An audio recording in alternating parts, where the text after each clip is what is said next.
கிறிஸ்துவுக்குள் மிகவும் அன்பாக அழைக்கப்பட்ட அன்புக்குரிய சகோதர சகோதரிகளே, உங்கள் யாருக்கும் கிறிஸ்துக்குள்ள அன்பை வார்த்தையை தெரிவித்துக் கொண்டு பிதாவாகிய தேவன் நமக்கு மீண்டுமாக இந்த ஒரு நாளை கொடுத்து சத்திய பாடத்தை கேட்பதற்கு நமக்கு கிருபை செய்திருக்கிறார். பிரதர் சொன்ன மாதிரி இன்னைக்கு பார்க்க போற பாடத்தின் தலைப்பு என்ன அப்படின்னு பார்த்தீங்கன்னா ஆசரிப்பு கூடாரம். ஓகேங்களா? எப்பயுமே நம்ம ஒரு வசனத்தோட போவோம். யோவான் 8ஆம் அதிகாரம் 32ஆம் வசனம், சத்தியத்தையும் அறிவீர்கள், சத்தியம் உங்களை விடுதலையாக்கும். அப்போ ஆசரிப்பு கூடாரம் அப்படின்ற ஒரு தலைப்புல நம்ம என்ன பண்ண போறோம் அப்படின்னு பார்த்தீங்கன்னா இந்த ஒரு சத்திய பாடத்தை நம்ம கேட்க இருக்கிறோம். இங்கிலீஷ்ல சொல்லணும் அப்படின்னா டேபர்நேக்கல். ஓகேங்களா? ஃபர்ஸ்ட் இந்த ஆசரிப்பு கூடாரம் யாருக்கு கொடுக்கப்பட்டுச்சு? இஸ்ரேல் ஜனங்கள் இல்லைங்களா?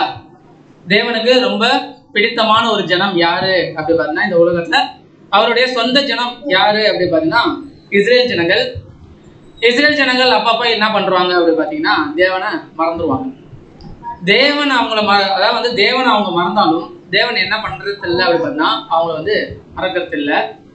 அவங்க அநேக அந்த ஒரு அடிமைத்தனத்துல இருக்கும்போது தேவனை நோக்கி அவங்க என்ன பண்றாங்க, கூக்குரல் இடுறாங்க. அப்போ தேவன் அவங்களுடைய அந்த ஒரு கஷ்டத்தை பார்த்து அவர் என்ன பண்றாரு பார்த்தீங்கன்னா மோசேயை அனுப்பி எகிப்துல இருந்து அவர் என்ன பண்றாங்க பார்த்தீங்கன்னா இஸ்ரேல் ஜனங்களை வெளியில கொண்டு வர்றாரு. அப்போ ஒரு வனாந்தர பிரயாணம் என்ன பண்றாங்க பார்த்தீங்கன்னா மேற்கொள்றாங்க. அப்போ அந்த வனாந்தர பிரயாணத்துல என்ன பண்றாங்க பார்த்தீங்கன்னா அப்பப்போ மறுபடியும் இவங்க என்ன ஆயிடுறாங்க பார்த்தீங்கன்னா இஸ்ரேல் ஜனங்கள் தேவனை என்ன பண்ணிடுறாங்க பார்த்தீங்கன்னா மறந்துடுறாங்க. ஆனா தேவன் என்ன நினைக்கிறாருன்னா இவங்க மறந்தாலும் நான் இனிமேட்டு என்ன பண்ண மாட்டேன், மறக்க மாட்டேன் அப்படின்னு சொல்லிட்டு இவங்க மத்தியில நான் வாசம் பண்ணணும் அப்படின்றதுக்கோசரம் தேவன் ஏற்படுத்தின ஒரு கோயில். ஓகேங்களா? அது அந்த ஒரு கூடாரம் தான் என்ன அப்படின்னு பார்த்தீங்கன்னா ஆசரிப்பு கூடாரம். எப்படி தேவன் அவருக்கு நடுவுல தான் இருக்கிறதுக்கோசரம் அதை உருவாக்குனார் அப்படின்னு சொல்லி நம்ம எப்படி கன்ஃபார்ம் பண்றது அப்படி பார்த்தோம்னா வசனம் இருக்கு பாருங்க. யாத்திராகமம் 25ஆம் அதிகாரம் 8ஆம் வசனம் 9ஆம் வசனம் ஆன் பண்ணிக்கோங்க. அவர்கள் நடுவிலே நான் வாசம் பண்ண எனக்கு ஒரு பரிசுத்த ஸ்தலத்தை உண்டாக்குவார்களாக. அவர்கள் நடுவிலே, யார் நடுவிலே? இஸ்ரேல் ஜனங்கள் வனாந்தர பிரயாணம் மேற்கொள்றாங்க இல்லைங்களா? அந்த நடுவிலே வாசம் பண்ண எனக்கு ஒரு பரிசுத்த ஸ்தலத்தை உண்டாக்குவார்களாக. யாரை கூப்பிட்டு சொல்றாரு? இது மோசேவை கூப்பிட்டு என்ன பண்றாரு அப்படி பாத்தீங்கன்னா நீங்க என்ன பண்ணுங்க, வனாந்தர பிரயாணத்துல மேற்கொள்ளும் போது அவங்க நடுவுல நான் என்ன பண்ணணும்னா வாசம் பண்ணணும். அதனால நீங்க என்ன பண்ணு அப்படி பாத்தீங்கன்னா எனக்கு ஒரு ஆசரிப்பு கூடாரத்தை உருவாக்கு. அப்ப அந்த ஆசரிப்பு கூடாரத்தை உருவாக்கணும் அப்படின்னு சொல்லும் போது அப்ப அதோட பிளான் யாருது? இப்போ ஒரு இன்ஜினியர் ஒரு பில்டிங் கட்டுறாரு அப்படின்னா அந்த பிளான் யாரோடதா தான் இருக்கும்? இன்ஜினியரோடது தான் இருக்கும். ஓகேங்களா? அப்படி இல்லைன்னா அந்த ஓனர் ஒரு பிளான் சொல்லுவாங்க. அந்த மாதிரி என்ன பண்ணுவாங்க, இன்ஜினியர் கட்டுவாங்க. இப்போ இந்த கூடாரம் யாருக்கான கூடாரம் அப்படி பாத்தீங்கன்னா இஸ்ரேல் ஜனங்களுக்கு தேவன் செய்யக்கூடிய ஒரு ஆசரிப்பு கூடாரம். அத யார் பிளான் போட்டு தரது அப்படி பாத்தீங்கன்னா தேவன் யார்கிட்ட பிளான் போட்டு கொடுக்குறாரு அப்படி பாத்தீங்கன்னா மோசே கிட்ட கொடுக்குறாரு. எங்க அப்படி பாத்தீங்கன்னா அந்த ஒரு மலையில. ஓகேங்களா? 9ஆம் வசனம் படிங்க. நான் உனக்கு காண்பிக்கும் வாசஸ்தலத்தின் மாதிரியின் படியும் அதனுடைய எல்லா தட்டுமுட்டுகளின் மாதிரியின் படியும் அதை செய்வீர்களாக. மாதிரியின் படி அப்ப ஒரு மாடல் என்ன பண்ணிட்டாரு அப்படி பார்த்தா தேவன் கொடுத்துட்டாரு. யார்கிட்ட கொடுத்தாரு பார்த்தீங்கன்னா மோசே கிட்ட கொடுத்துட்டாரு. இப்ப மோசே என்ன பண்ணணும் அப்படி பார்த்தீங்கன்னா அதை ஞாபகம் வச்சுக்கிட்டு அந்த மாதிரி படி இப்ப எங்க கொண்டு வரணும் அப்படி பார்த்தீங்கன்னா இஸ்ரேல் ஜனங்கள் மத்தியில நடுவுல அவர் என்ன பண்ணணும் பார்த்தீங்கன்னா அதை செய்யணும். யாத்திராகமம் 25ஆம் அதிகாரம் 40ஆம் வசனம், மலையிலே உனக்கு காண்பிக்கப்பட்ட மாதிரியின் படியே அவையும் செய்ய எச்சரிக்கையா இரு. இப்போ சொல்றாரு, நான் எப்படி காமிக்கிறனோ, நான் என்ன அளவு சொல்றனோ அந்த அளவுலதான் நீ என்ன பண்ணணும், இந்த ஆசரிப்பு கூடாரத்தை செய்யணும்னு சொல்றாரு. ஓகேங்களா? இப்போ இந்த ஆசரிப்பு கூடாரத்துல என்னென்ன இருக்குதுன்னு நம்ம ஒன்னொன்னா பாக்குறோம் வைங்களேன், நம்மளுக்கு என்ன ஆகாது தெரியும்னா வருஷ கணக்குல ஆகும். ஓகேங்களா? அப்ப அவ்வளோ விஷயங்கள் ஆசரிப்பு கூடாரத்துல இருக்கு. நம்ம எப்படி எல்லா விஷயத்தையும் ஒரு பேசிக் மட்டும் பார்த்துட்டு வருமோ, அடிப்படை வகுப்பு மட்டும் நம்ம பார்த்துட்டு வருமோ எல்லா தலைப்பின் கீழையும், அதே மாதிரி ஆசரிப்பு கூடாரம் அப்படின்றதுல பேசிக் மட்டும் தான் நம்ம என்ன பண்ண போறோம் பாத்தீங்கன்னா பார்க்க போறோம். ஆசரிப்பு கூடாரத்துல என்னதான் இருக்கு, அது எதுக்காக தான் அது வச்சாரு தேவன் அப்படின்றத நம்ம என்ன பண்ண போறோம் பாத்தீங்கன்னா பார்க்க போறோம். இப்ப இவங்க வனாந்தர பிரயாணம் மேற்கொள்றாங்க.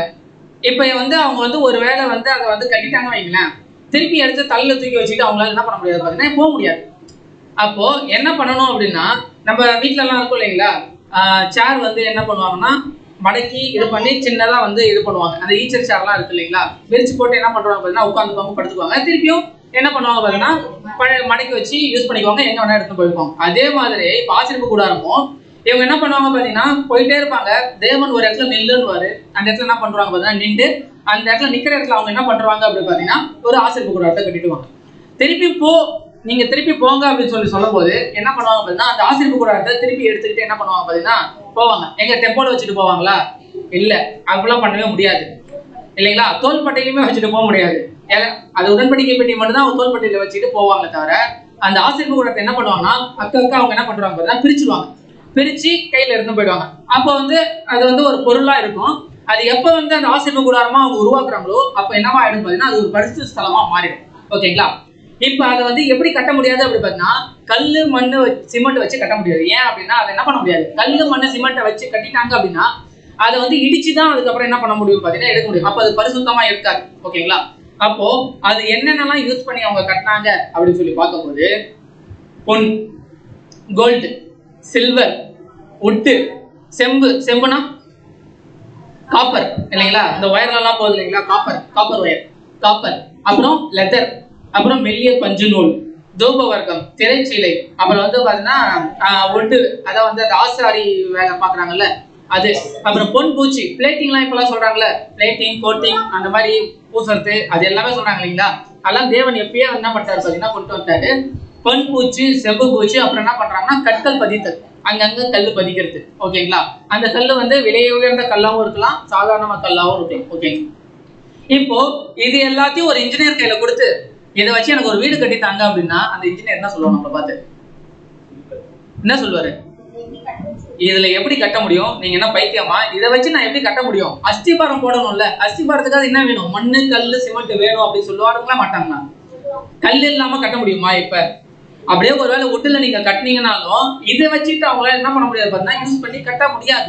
எப்படியா இருந்தாலும் அங்க சிமெண்டோ இல்ல வேற விஷயமோ தேவைப்படுது. ஓகேங்களா? ஆனா இதை வச்சுட்டு தேவன் என்ன பண்றாரு அப்படி பார்த்தீங்கன்னா ஆசீர்வாத கூடாரத்தை கட்டுறாரு. யார் மூலியமா அப்படி பார்த்தீங்கன்னா மோசே மூலியமா கட்டுறாரு. இப்போ இந்த ஆசீர்வாத கூடாரம் கட்டுறதுக்கு இந்த விஷயம்லாம் யூஸ் பண்ணி கட்டுறதுக்கு ஆன செலவு எவ்வளோ அப்படி பார்த்தீங்கன்னா இப்போ இந்த காலகட்டத்துல $2 மில்லியன் US டாலர் இருக்கு இல்லைங்களா? அமெரிக்கா டாலர்ல இப்போ ஒரு அமெரிக்கா டாலர் எவ்வளவு இருக்கும்? 90 ரூபான்னு வச்சுக்கோங்க. இந்திய மதிப்புல ஒரு டாலர் அப்படின்னா இந்திய மதிப்புல 90 ரூபாய். அப்ப $2 மில்லியன் அப்படின்னா எவ்வளவு ரூபாய் தெரியல. ஈஸியா முடிஞ்சிருச்சு. கஷ்டப்பட்டு நான் 1 மில்லியன், அதாவது ஒரு டாலர்னா 90 ரூபாய் சொன்னேன். ஈஸியா தெரியலட்டீங்க. சரி, ஓகே. 1 ரூபாய் அப்படின்னா 90 ரூபாய், ஒரு டாலர்னா 90 ரூபாய். ஓகேங்களா? 2 மில்லியன் அப்படின்னா 1 மில்லியன்னா 10 லட்சம். அப்ப 2 மில்லியன்னா 20 லட்சம். 20 லட்சம் இன்டு 90 எவ்வளவு வருதுங்க? 1 கோடிங்களா? கிட்டத்தட்ட 18 கோடி ரூபாய். எவ்வளவுங்க? ஆசீர்வாத கூடாரம் கல்லு, மண்ணு, சிமெண்ட் எதுவுமே யூஸ் பண்ணாம இந்த ஒரு பொன், வெள்ளி, மரம் அதை மட்டும் வச்சு யூஸ் பண்ணி கட்டின அந்த விலை எவ்வளவு அப்படி பாத்தீங்கன்னா இப்ப காலகட்டத்துல கிட்டத்தட்ட 18 கோடி ரூபாய். 18 கோடி ரூபாய். நம்ம மேக்சிமம் ஒரு வீடு கட்டுறோம்னா எத்தனை லட்சம் ரூபாய் நம்ம செலவு பண்ணுவோம்? 15 லட்சத்துல கட்ட முடியுமா?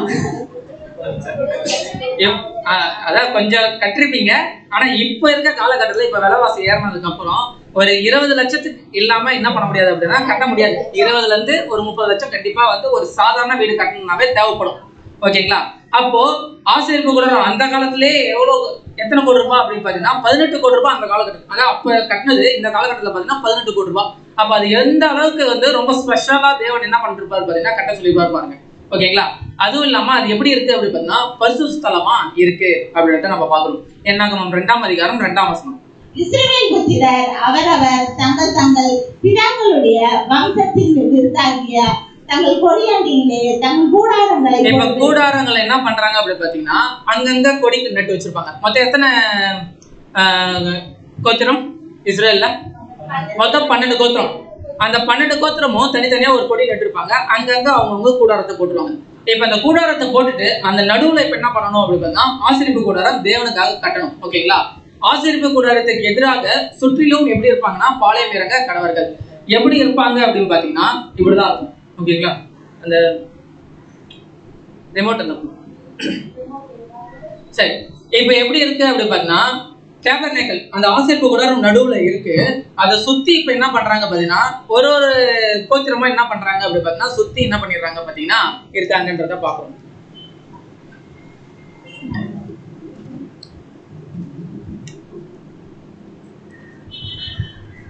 இப்ப இதான் டேபர்நேக்கல். ஓகேங்களா? இப்ப இது சுத்தி என்ன பண்றாங்க அப்படி பாத்தீங்கன்னா எல்லாருமே வந்து என்ன பண்றாங்க, பாளையம் இறங்கிறாங்க. பாளையம் இறங்குறது அப்படின்னா கூடாரம் போட்டு என்ன பண்றாங்க பாத்தீங்கன்னா அவங்கவுங்க தனித்தனி கோத்திரமா என்ன பண்றாங்க பாத்தீங்கன்னா அவங்கவுங்க கூடாரத்தை போட்டுக்கிறாங்க.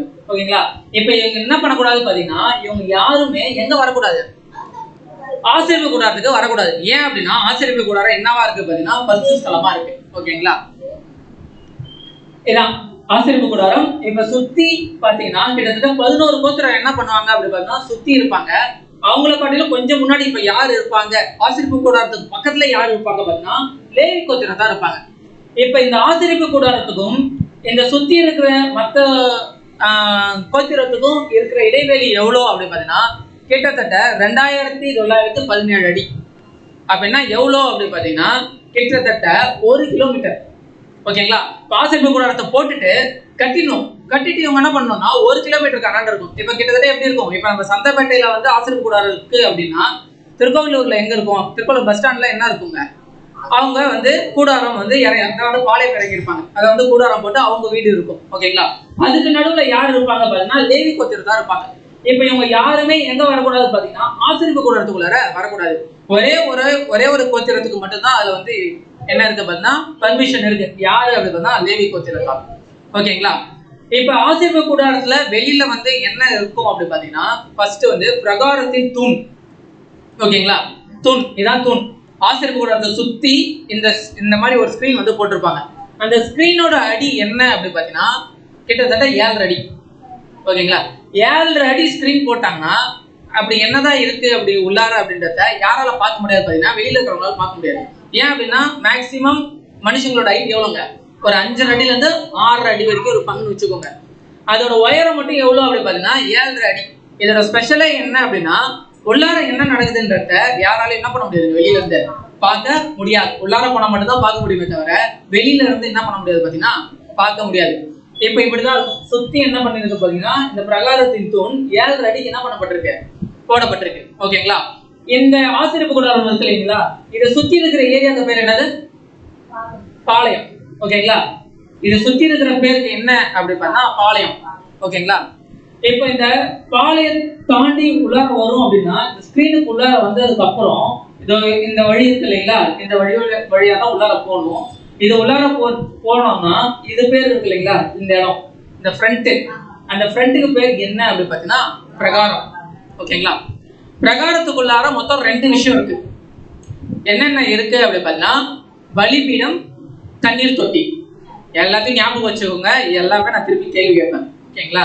இந்த கிளாஸே எப்படி இருக்கும் அப்படி பார்த்தீங்கன்னா ஒரு நாள் ஃபுல்லா உட்காந்து மேக்ஸே பிடிக்காத ஒரு பையனுக்கு மேக்ஸ் கிளாஸஸ் எப்படி இருக்கும் அப்படிதான் இருக்க போது. எல்லாமே கேள்வி கேட்பேன். என்ன பண்ணுங்க அப்படின்னா நோட் பண்ணி வச்சுக்கோங்க. இப்ப இதுக்குள்ளார வந்தாங்க அப்படின்னா பிரகாரம், தண்ணீர் தொட்டி 2 இருக்குங்களா. இந்த பிரகாரம் தண்ணி தொட்டியை தாண்டி போகணும் அப்படின்னா இந்த இடம் இருக்கு பாருங்க, இந்த ஃபர்ஸ்ட் லேயர், அந்த ஒரு சேம்பர், அது பேர் என்ன அப்படி பாத்தீங்கன்னா பரிசுத்த ஸ்தலம். ஓகேங்களா? அந்த பரிசுத்த ஸ்தலத்தை தாண்டி போகணும் அப்படின்னா மகா பரிசுத்த ஸ்தலம் இருக்கும். ஓகேங்களா? ஒரு டைம் சொல்லிக்கலாமா? இது பேர் என்ன, வெளியில அவுட்டர்ல இருக்கிறதுக்கு பேரு? லாஸ்ட் கேள்விக்கு ஆன்சர் சொன்னோன்னா ஃபர்ஸ்ட் கேள்வி மறந்துட்டீங்க. சுத்தி இருக்கிறதுக்கு பேர் என்னதுங்க, பாளையம். பாளையத்துக்கு அப்புறம் உள்ளார போனோம்னா இது பேர் என்னதுங்க, பிரகாரம். பிரகாரத்துக்குள்ளார மொத்தம் எத்தனை இருக்கு, 2 இருக்கு.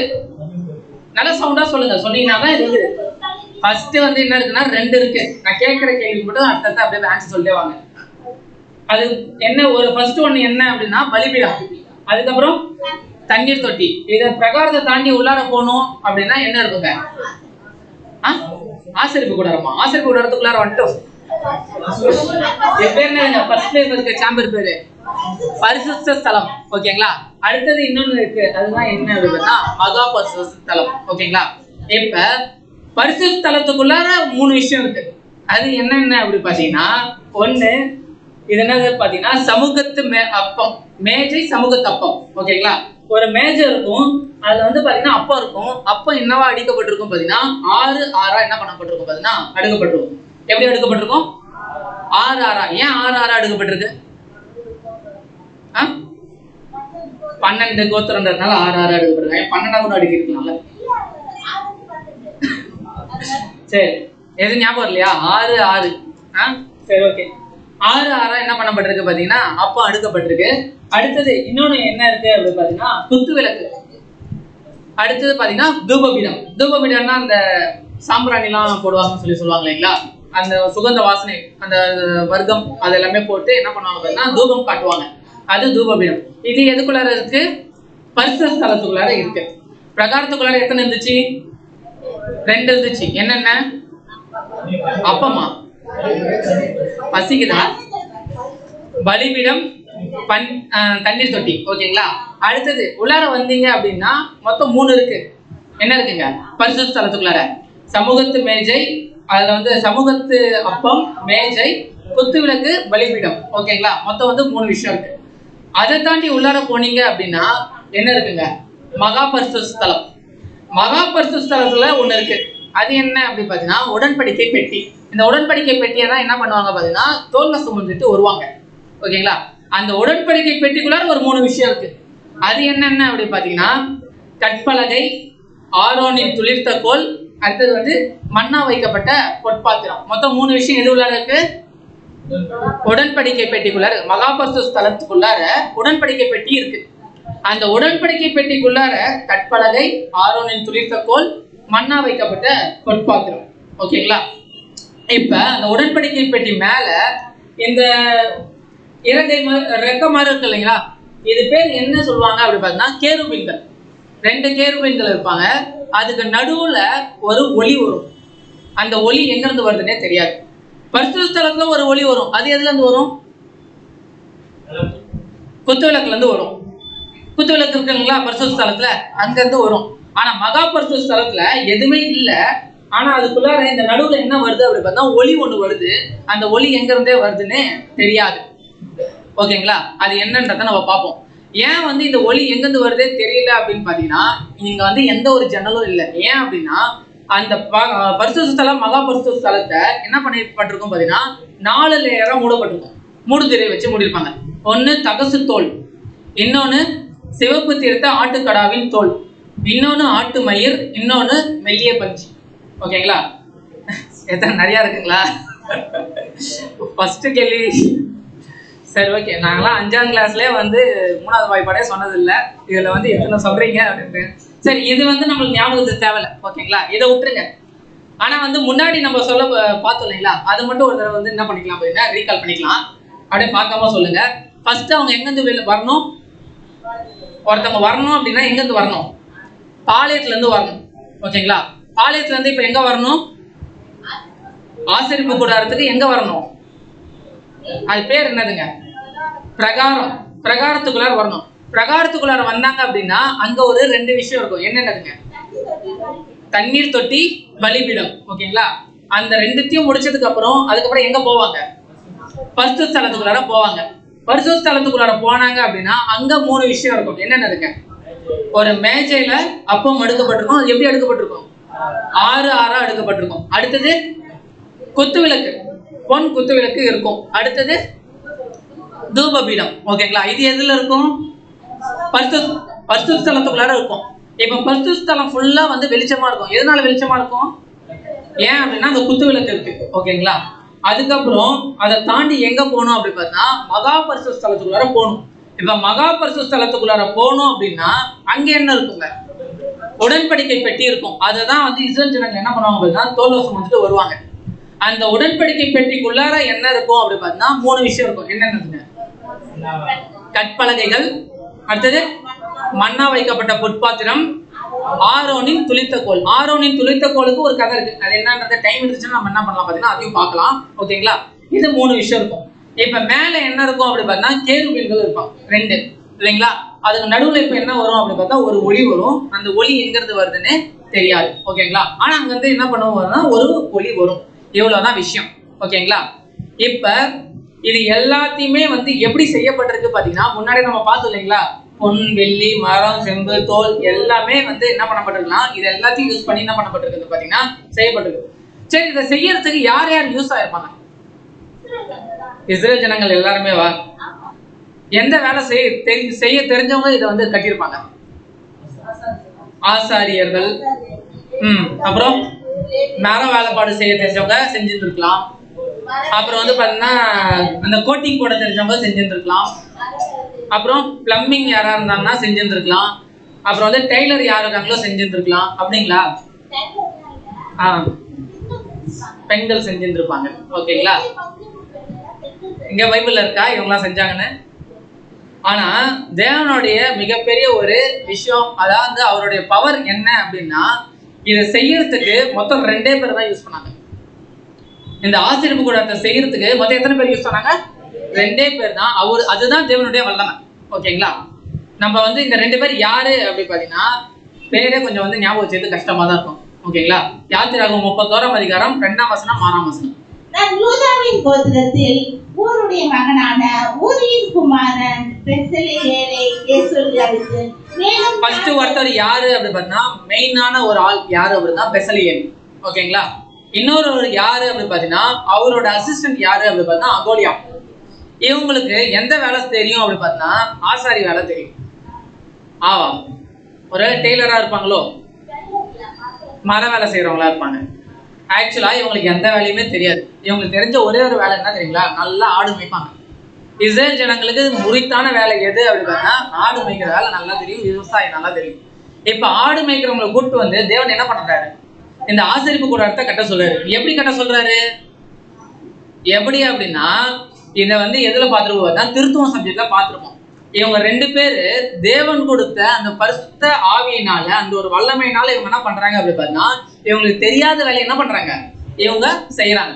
படிக்கலாம் பாருங்க. யாத்திராகமம் 31 அதிகாரம் 5ஆம் வசனம். மற்றும் சகல வேலைகளையும் யூகித்து செய்கிறதுக்கு வேண்டிய ஞானமும் புத்தியும் அறிவும் அவனுக்கு உண்டாக அவனை தேவ ஆவியினால் நிரப்பினார். இப்ப பெசலியேலும் அகோலியாப்பையும் இப்ப என்ன பண்றாரு பார்த்தா, பரிசுத்த ஆவியை கொடுத்து என்ன பண்றாங்க? இந்த வேலையை செய்ய சொல்றாங்க. ஓகேங்களா? அப்ப பரிசுத்த ஆவியினால இவங்க என்ன பண்றாங்க பாத்தீங்கன்னா, தெரியாத ஒரு வேலையை என்ன பண்றாங்க பாத்தீங்கன்னா தெரிஞ்சுக்கிட்டு இவங்க என்ன பண்றாங்க பாத்தீங்கன்னா ஆசரிப்பு கூடாரத்தை கட்டுறாங்க. பேர் சொல்லுங்க. பெசலியேல், அகோலியா. இல்லைங்களா? ஈஸியான பேர் இல்ல, கொஞ்சம் கஷ்டம் தான். ஆனா இது வந்து பரிசுத்த ஆவியினால இவங்க வந்து கட்டப்பட்டிருக்குன்றத நம்ம வந்து என்ன பண்ணலாம் பாத்தீங்கன்னா இங்க வந்து கன்ஃபார்ம் பண்ணிக்கலாம். ஓகேங்களா? மறுபடியும் வந்துருவோம். எங்க இருக்காங்க? பாளையத்துக்குள்ளார வந்து பிரகாரத்துக்குள்ளார வரணும் அப்படின்னா அவங்க ஃபர்ஸ்ட் வந்து ஒரு விஷயத்த தாண்டி வரணும். எது? பாளையத்துல இருந்து பிரகாரத்துக்கு வரணும்னா ஒரு விஷயத்த தாண்டி வரணும். எதுங்க? கேட். அந்த கேட்டை சுத்தி என்ன இருக்கு அப்படி பார்த்தா ஒரு காம்பவுண்ட் செவர் மாதிரி இருக்கு. அந்த காம்பவுண்ட் செவர் பேர் என்ன அப்படி பார்த்தா பிரகாரத்தின் தூண். இப்ப என்னென்ன இருந்துச்சு பார்த்தோம் இல்லைங்களா? இப்ப அது என்னென்ன மெட்டீரியலால ஆயிருக்கு அப்படின்றத நம்ம பார்ப்போம். ஓகேங்களா? அதோட அடி எத்தனை அடின்னு சொன்ன? 7.5 அடி. ஏன் 7.5 அடி? வெளியில இருந்து பார்த்தாங்கன்னா எதுவுமே தெரியக்கூடாதுன்றதுக்கோசரம் அது என்ன பண்ணப்பட்டிருக்கு பார்த்தீங்கன்னா 7.5 அடி செய்யப்பட்டிருக்கு. ஓகேங்களா? இப்ப இந்த ஸ்கிரீன் இருக்கு இல்லைங்களா? வெள்ளை ஸ்கிரீன், அதாவது வந்து துணி, அதை தான் வந்து சுத்தி என்ன பண்ணப்பட்டிருக்கோம் பார்த்தீங்கன்னா கட்டப்பட்டிருக்கோம். அந்த துணி அப்படியே வச்சா நின்றுமா? நிற்காது. அப்ப அதுக்கு ஒரு சப்போர்ட் வேணும் இல்லைங்களா?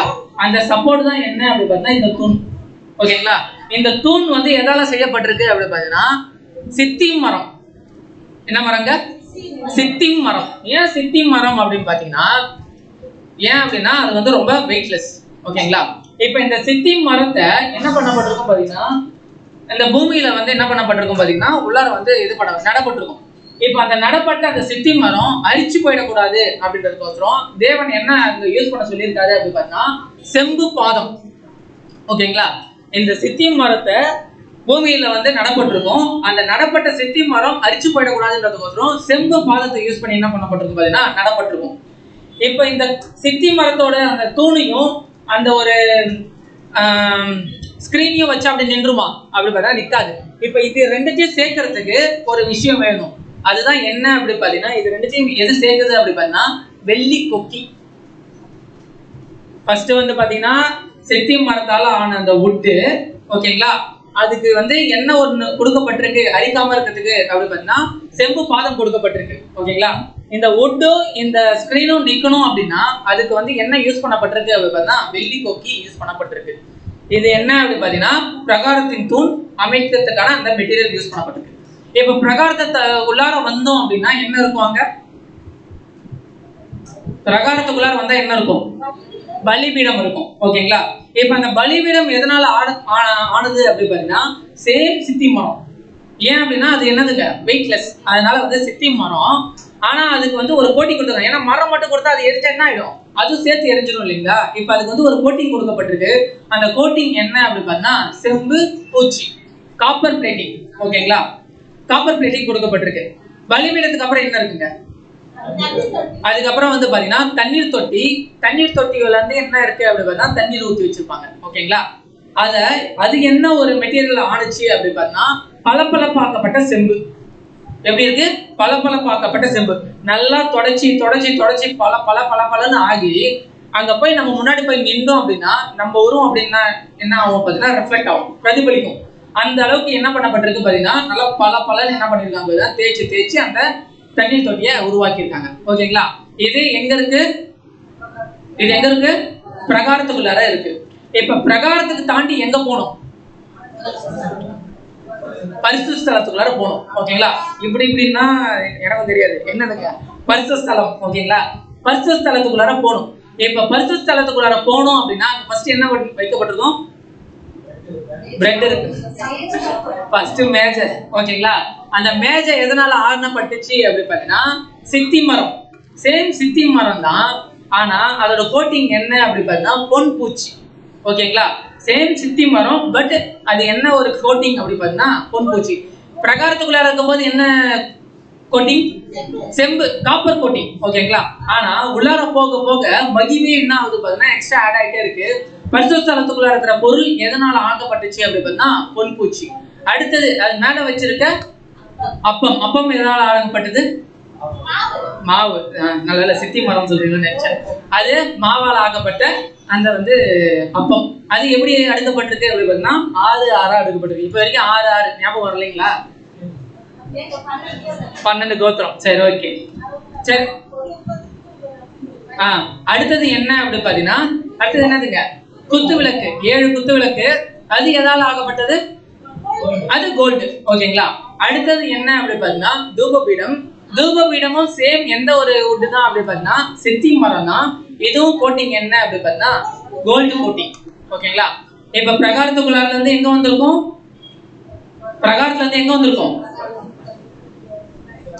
பரிசுத்த ஆவியா, பரிசுத்த ஸ்தலம். பரிசுத்த ஸ்தலத்துல மொத்தம் 3 விஷயம் இருக்கு.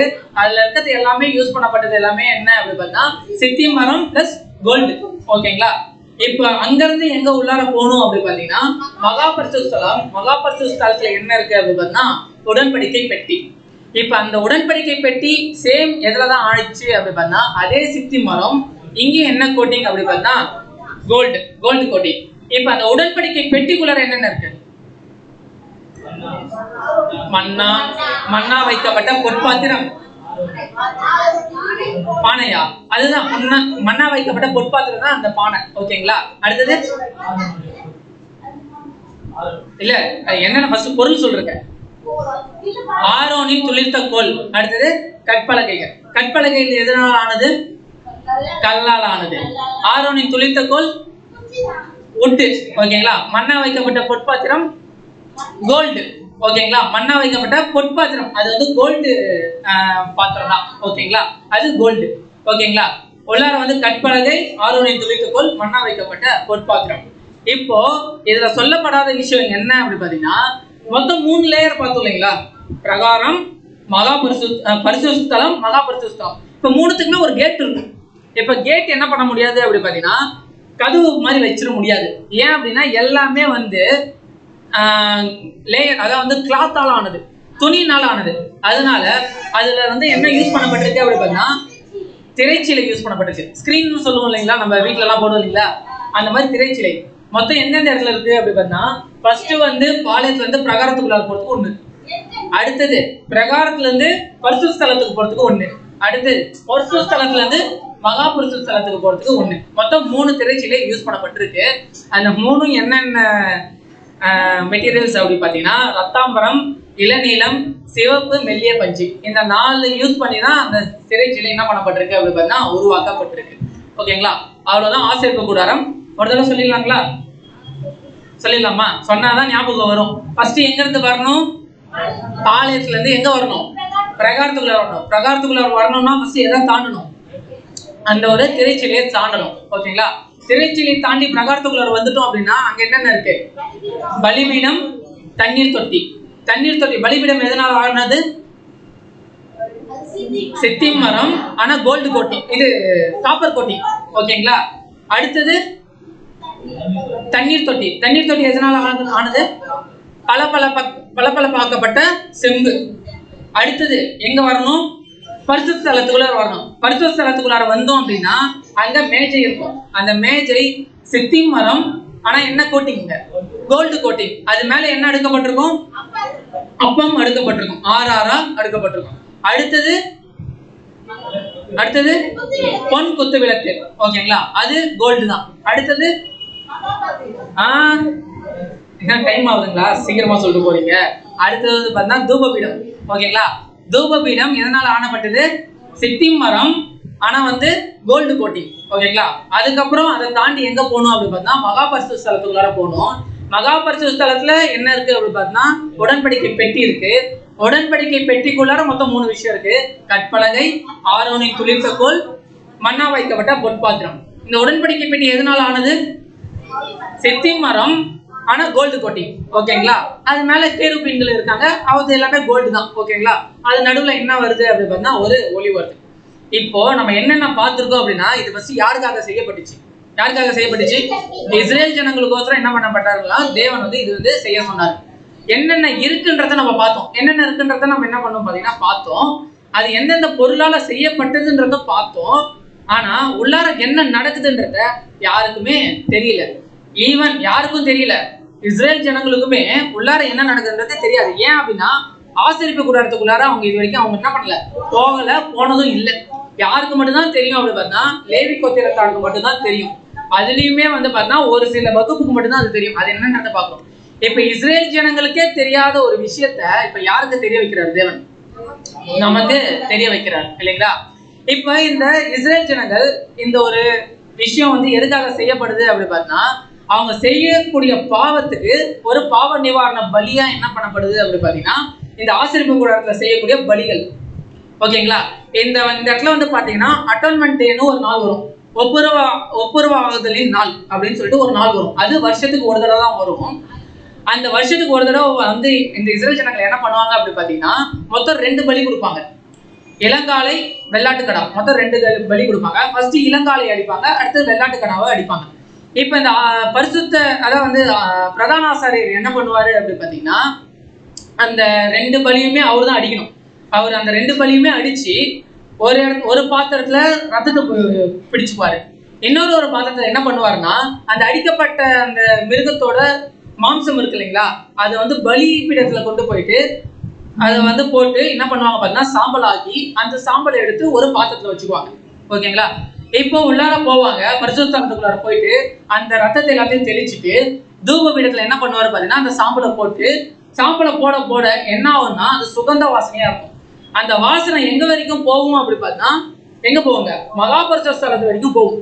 பரிசுத்த ஸ்தலத்துல பண்ணக்கூடிய அந்த ஒரு தூப வர்க்கம் எங்க வரைக்கும் போகும் அப்படி பார்த்தா சுகந்த வாசனையா மகா பரிசுத்த ஸ்தலத்துக்குள்ள வரைக்கும் போகும். அது போனதுக்கு அப்புறம் இப்ப பின்னாடி யாரு போவா அப்படி பார்த்தா பிரதான ஆசாரியர் போவாரு. போய் என்ன பண்ணுவாரு பாத்தீங்கன்னா அந்த ரத்தத்தை என்ன பண்ணுவாரு பார்த்தா தெளிச்சுட்டு வருவார். இப்ப இதுல என்ன பிரச்சனை அப்படின்னு பாத்தீங்கன்னா இப்ப பலி ஒழுங்கா அவர் செய்யலனாலும் இந்த ஒரு ப்ரொசீஜர் இருக்கு இல்லைங்களா, அதை பிரதான ஆசிரியர் ஒழுங்கா செய்யல வைங்களேன், யாருக்கு இதுல பேக் ஃபயர் ஆயிடும் அப்படின்னு சொன்னா பிரதான ஆசிரியர் திருப்பி ரிட்டர்ன் வெளியில உயிரோட வர முடியாது. அவர் அங்கேயே அவ்வளவுதான், அங்கேயே டெத். அவரு ஒருவேளை பலி கொடுத்தாங்க இல்லைங்களா இஸ்ரேல் ஜனங்கள், அவங்க இந்த பலியை தேவன் நிராகரிச்சா ஏத்துக்கலனாலும் யாருக்கு டெத்து தான் அப்படின்னு பாத்தீங்கன்னா அந்த பிரதான ஆசிரியர் என்ன அப்படின்னு பார்த்தீங்கன்னா அங்கதான் டெத்து. ஓகேங்களா? இப்ப பலி கொடுக்கப்படுற இடத்துலயும் எந்த ஒரு தப்பும் இருக்கக்கூடாது. பலி அந்த கொடுக்கப்படுற அந்த ஒரு ப்ரொசீஜர்லயும் எந்த ஒரு தப்பும் என்ன பண்ணக்கூடாது பாத்தீங்கன்னா இருக்கக்கூடாது. ஓகேங்களா? இதுதான் பாத்தீங்கன்னா ப்ரொசீஜர்.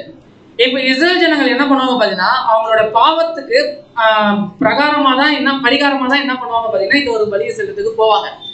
ஆனா இந்த பாவத்துக்கு பலி செலுத்தினா தேவன் மன்னிச்சிடுவாருன்ற ஒரு ஆப்ஷன் இருக்கிறதுனால இவங்க என்ன பண்ணுவாங்க பாத்தீங்கன்னா வருஷம் அப்போ வந்து பாவம் செய்யறதுக்கு ஒரு ஆப்ஷன் இருக்குன்னு சொல்லிட்டு அவங்க என்ன பண்ணுவாங்கன்னா பலி செல்றதுக்கு ஒரு ஆப்ஷன் இருக்கு அப்படின்னும் போது அப்ப என்ன தெரிஞ்சுக்கிட்டாங்க அப்படின்னு பாத்தீங்கன்னா பாவம் செய்யறதுக்கு ஒரு ஆப்ஷன் இருக்கு அப்படின்னு சொல்லிட்டு திருப்பி அவங்க ரிட்டர்ன் வீட்டுக்கு போவாங்க இல்லைங்களா. போகும்போது அடுத்த வருஷத்துக்கு பலி கொடுக்கறதுக்கு இளங்காலையும் வெள்ளாட்டு கடாவும் என்ன பண்றாங்க குடிச்சிக்கிட்டே போயிடுவாங்க. இப்போ இவங்க செய்யக்கூடிய பலிகள் எதுவுமே என்ன பண்ணல அப்படின்னா பூரணப்படல. ஓகேங்களா, இதுதான் என்ன அப்படி பார்த்தீங்கன்னா அங்க ஒரு விஷயம். இப்ப இந்த ஒரு மெத்தட் பார்த்தோம் இல்லைங்களா, இந்த மெத்தடு இப்ப இந்த ஒரு ஆசிரியப்பு கூடாரம் இப்ப இந்த காலகட்டத்துல எங்கேயா இருக்குங்களா? பிரகாரம், அடுத்த பரிசுத்தலம், மகா பரிசுத்தலம், வெளியில பலிபீடம், தண்ணீர் தொடி, இந்த ஒரு மெத்தடு இப்ப எங்கேயா இருக்குங்களா ஆசிரியப்பு கூடாரம்? இல்லைங்களா. ஆனா இந்த மெத்தட் யூஸ் பண்ணி நிறைய கோயில் கட்டப்பட்டிருக்கு இல்லைங்களா. இந்துக்கள் கோயில் பார்த்துருக்கீங்களா? உள்ளார போனோடனே ஃபர்ஸ்ட் என்ட்ரன்ஸ் உள்ளார போனோடனே அவங்க தெரிஞ்சு வச்சாங்களா தெரியாம வச்சாங்களான்னு தெரியல, உள்ளார போனோடனே பலிபீடம் இருக்கிற இடத்துல நந்தி அப்படின்னு சொல்லிட்டு ஒரு சாமி வந்து இருப்பான். அதை வந்து ஒண்ணு வச்சிருப்பாங்க. ஓகேங்களா, நந்தின்னு ஒண்ணு வச்சிருப்பாங்க. அந்த நந்தியை கிராஸ் பண்ணிட்டு தான் அவங்க போவாங்க. இப்ப இருக்கான்றது தெரியல, இப்பயும் ஒரு சில கோயில்ல இருக்கு. அந்த ரொம்ப பழங்காலத்து கோயில்னு சொல்லுவாங்க இல்லைங்களா, அங்க எல்லாமே இந்த மாதிரி தான் யூஸ் பண்ணுவாங்க, நந்தி யூஸ் பண்ணுவாங்க. அதுக்கப்புறம் உள்ளார போனோன்னு பாத்தீங்கன்னா எல்லாருமே வந்து ஒரு இடத்துல போக முடியும், நின்று சாமி கும்பிடுவாங்க இல்லைங்களா. அந்த இடம் பரிசுத்த ஸ்தலம் மாதிரி இருக்கும். இன்னொரு இடம் என்ன அப்படின்னு பார்த்தீங்கன்னா மகா பரிசுத்த ஸ்தலம் மாதிரி இன்னொரு இடம் இருக்கும். அங்க யார் மட்டும் தான் போக முடியும் பார்த்தீங்கன்னா பிரதான ஆசாரியர் மட்டும் தான் அங்க வந்து போக முடியும். அதே மாதிரி தான் அவங்களும் என்ன பண்ணுவாங்கன்னா கர்ப்ப கிரகம்னு சொல்லுவாங்க, அங்க யாரையுமே உள்ளார அலோவ் பண்ண மாட்டாங்க, பூசாரி மட்டும் தான் என்ன பண்ணுவாங்க பார்த்தீங்கன்னா போவாங்க. அப்போ இந்த இந்துக்கள் கோயில் கட்டின விதம் எங்க இருந்து தான் வந்திருக்கு அப்படின்னு பார்த்தீங்கன்னா ஆசிரியப்பு கூடாரத்தோட அந்த ஒரு ஸ்டைல்ல தான் என்ன பண்ணப்பட்டிருக்கு பார்த்தீங்கன்னா அங்க கட்டப்பட்டிருக்கு. ஆனா இந்த ஆசிரியப்பு கூடாரம் இப்ப யாருக்காக இருக்கு அப்படின்னு பார்த்தீங்கன்னா அப்போ இஸ்ரேல் ஜனங்களுக்காக கொடுக்கப்பட்டுச்சு. ஆனா ஏன் இதை வந்து நம்ம இப்ப பாக்குறோம்? நம்மளுக்கு ஆசிரியப்பு கூடாரம் இருக்குங்களா? ஏன் வந்து இப்ப வந்து நம்ம பாக்குறோம்? அப்போ இஸ்ரேல் ஜனங்களுக்கு ஆசிரியப்பு கூடாரம் கொடுக்கப்பட்டுச்சு. ஓகே, எதையும் நம்ம இப்ப பாக்குறோம் அப்படி பாத்தீங்கன்னா வசனம் படிக்கலாம் பாருங்க. எபிரேயர் 9ஆம் அதிகாரம் 9ஆம் வசனம். அந்த கூடாரம் இக்காலத்திற்கு உதவுகிற ஒப்பனையாய் இருக்கிறது. எந்த கூடாரம்? அந்த கூடாரம். ஓகேங்களா, எங்க சொல்லப்பட்டிருக்கு? எபிரேயர்ல சொல்லப்பட்டிருக்கு இல்லைங்களா. ரொம்ப காலத்துக்கு இந்த ஆசீர்வாத கூடாரம் தேவன் எதுக்கு தான் கொடுத்தாரு அப்படின்றத தெரியல, யாருக்குமே தெரியல. ஏன் அப்படின்னா நம்மளுக்கு வந்து பாவத்துக்கு சம்பளம் மரணம். ஓகேங்களா, ஆனா இஸ்ரேல் ஜனங்களுக்கு வந்து என்ன பண்ணாருன்னா நீங்க ஒருவேளை பாவம் செஞ்சிட்டீங்க அப்படின்னா நீங்க நியாயப்பிரமாணத்தை கடைபிடிச்சீங்க அப்படின்னா உங்களுக்கு ஜீவன் இருக்குன்னு சொன்னாரு. அந்த நியாயப்பிரமாணத்தை நிறைவேற்றுறதுக்கு என்ன தேவன் கொடுத்தாரு அப்படின்னு பாத்தீங்கன்னா அவங்களுக்கு ஆசீர்வாத கூடாரத்தை கொடுத்தாரு. புரியுதுங்களா? அதான் வந்து இஸ்ரேல் ஜனங்கள் பாவம் செஞ்சுட்டாங்க அப்படின்னா அவங்களுக்கு வந்து ஒரு நியாயப்பிரமாணம் இருக்கு. அந்த நியாயப்பிரமாணத்தை அவங்க ஒழுங்கா கடைபிடிக்கணும் அப்படின்னா அதுக்கு கொடுக்கப்பட்டதுதான் என்ன அப்படின்னு பாத்தீங்கன்னா ஆசீர்வாத கூடாரம். இப்ப அந்த ஆசீர்வாத கூடாரம் என்ன பண்ணல அப்படின்னு பாத்தீங்கன்னா எந்த ஒரு பாவத்தையும் அவங்களை என்ன பண்ணல பாத்தீங்கன்னா பூரணப்படுத்தல. இதை படிச்சு பாத்தீங்கன்னா தெரியும். செலுத்தப்பட்டு வருகிற காணிக்கைகளும் பலிகளும் ஆராதனை செய்கிறவனுடைய மனசாட்சியை பூர்ணப்படுத்த கூடாதுலாம். அப்ப அவங்களோட மனசாட்சிக்கு ஒரு சாட்டிஸ்பாக்சனே வரல. போய் பலி செலுத்திட்டு வருவாங்க, திருப்பி வந்து அந்த ஒரு பாவத்துக்கு மறுபடியும் பலி செலுத்தலான்ற ஒரு ஆப்ஷன் இருக்கும்போது திருப்பி ரிட்டர்ன் வீட்டுக்கு போகும்போது என்ன பண்றாங்க பாத்தீங்கன்னா திருப்பி வந்து ஒரு ஆடியோ இல்ல மாடியோ வாங்கிட்டு காட்டோல அவங்க மணி ஏறி போயிடுவாங்க.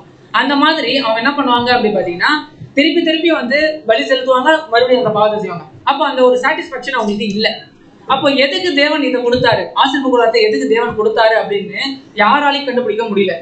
அதுக்கப்புறம் புதிய ஏற்பாட்டுல ஒருத்தர் கண்டுபிடிக்கிறாரு. அதுதான் யாரு அப்படின்னு பார்த்தா எபிரேயர் புத்தகத்தை எழுதின அந்த நிருபர். ஓகேங்களா, அது யாருன்றத இப்ப வரைக்கும் என்ன பண்ணல அப்படின்னு பார்த்தா எபிரேயர் புத்தகத்தை யார் எழுதுனாங்கன்னு இப்ப வரைக்கும் என்ன பண்ண முடியல அப்படின்னு பார்த்தா கண்டுபிடிக்க முடியல. அப்ப அந்த எபிரேயர் எழுதினவர் என்ன பண்றாரு பாத்தீங்கன்னா அவர் வந்து ஒரு சில ஹிம்ஸ் எழுதுறாரு. அந்த கூடாரம் இக்காலத்திற்கு உதவுகிற ஒப்பனையா இருக்கு. அப்ப இந்த காலத்துக்கு எப்படி உதவுது? அப்போ ஆசீர்வாத கூடாரத்தை கொடுத்துட்டாரு, அப்ப இப்ப எப்படி உதவுது அப்படின்னு பாத்தீங்கன்னா அடுத்த வசனம் படிக்கலாம் பாருங்க. அதே எபிரேயர்ல 8ஆம் அதிகாரம் 5ஆம் வசனம் படிங்க. அப்படி படிங்க.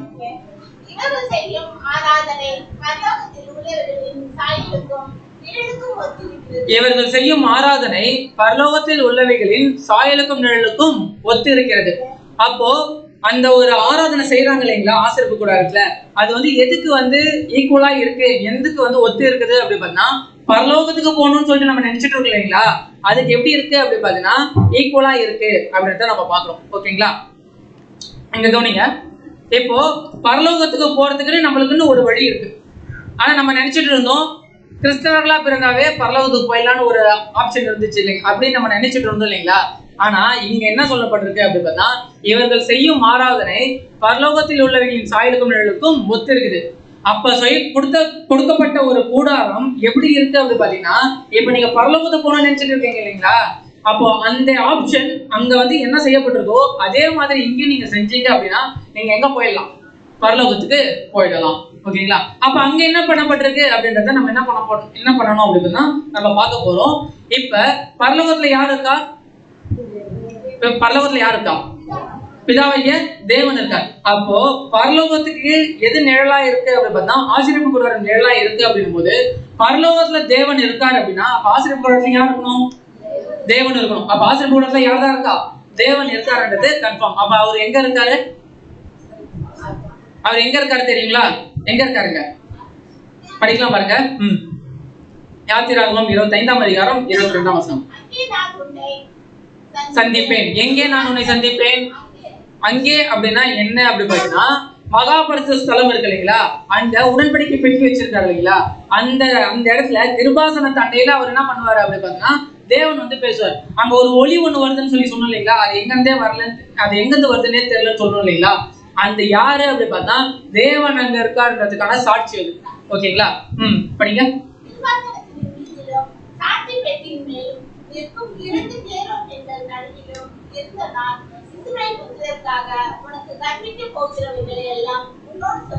இப்ப அங்கதான் தேவன் என்ன பண்றாரு பாத்தீங்கன்னா பேசுறாரு. இப்ப இது யார்கிட்ட பேசுறாரு? யாத்திராகமம் 25ஆம் அதிகாரம் 22ல இது யார் தேவன் யார்கிட்ட பேசுறாரு?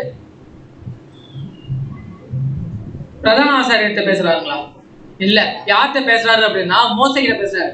இப்போ என்ன இங்க ஒரு விஷயம் நமக்கு தெரிஞ்சுக்கணும் அப்படின்னா, பிரதான ஆசாரியர் மகா பரிசுத்த ஸ்தலத்துக்கு எத்தனை வருஷத்துக்கு எத்தனை தடவை போக முடியும்? ஒரே தடவை தான் போக முடியும். அது எப்ப அப்படின்னா அட்டன்மெண்ட் டேல மட்டும் தான் என்ன பண்ண முடியும் அப்படின்னு பார்த்தீங்கன்னா அவரு மகா பரிசுத்த ஸ்தலத்துக்குள்ளார போக முடியும். அந்த ஒரு பர்மிஷன் மட்டும் தான் பிரதான ஆசிரியருக்கு இருக்கு. ஆனா எப்ப வேணாலும் உள்ளார போய் பேசக்கூடிய ஒரு சூழ்நிலை யாருக்கு இருக்கு? யாருக்கு ஸ்பெஷல் பெர்மிஷன் இருக்கு அப்படின்னா ஆசாரியர் இல்ல, பிரதான ஆசாரியருக்கே வருஷத்துக்கு ஒரு தடவை தான் இருக்கு. அப்ப யாரு எப்ப வேணாலும் போய் பேசலாம் அப்படின்னு சொல்லிட்டு ஒரு பெர்மிஷன் யாருக்கு கொடுக்கப்பட்டுச்சு அப்படின்னு பார்த்தா மோசேக்கு. இப்ப மோசே கிட்ட பேசணும் தேவன் அப்படின்னா அவர் எங்கதான் பேசுவார் பார்த்தா மகா பரிசுத்த ஸ்தலத்துல உடன்படிக்கை பெட்டியில அந்த நடுவுல இருந்து தான் அவர் என்ன பண்ணுவார் பார்த்தா பேசுவார். அப்ப மோசேக்கு எப்ப வேணாலும் உள்ளார போய் பேசலான்ற ஒரு பெர்மிஷன் இருக்கு. ஓகேங்களா? இப்போ மோசேக்கு அப்புறம் யார் வரா அப்படின்னு பார்த்தீங்கன்னா பிரதான ஆசாரியர்னு ஆரோன் வர்றார். ஓகேங்களா? இப்போ பரலோகத்துக்கு போய் இப்ப பரலோகத்துல போய் தேவனை போய் பார்க்கணும் அப்படின்னா யாருக்கு மட்டும்தான் அதுக்கான ஒரு ஆப்ஷன் இருக்கு அப்படின்னு பார்த்தா நமக்கு மட்டும் தான் இருக்கு. ஓகேங்களா? இப்ப பிரதான ஆசிரியர் உள்ளார போகணும் அப்படின்னா யார் தான் அழைக்கப்பட்டா அப்படின்னு பார்த்தா ஃபர்ஸ்ட் ஆரோன் தான் அழைக்கப்பட்டார். அது எப்படி படிக்கலாம் பாத்தீங்கன்னா எபிரேயர் 5ஆம் அதிகாரம் 4ஆம் வசனம். ஆரோனை போல் தேவனால்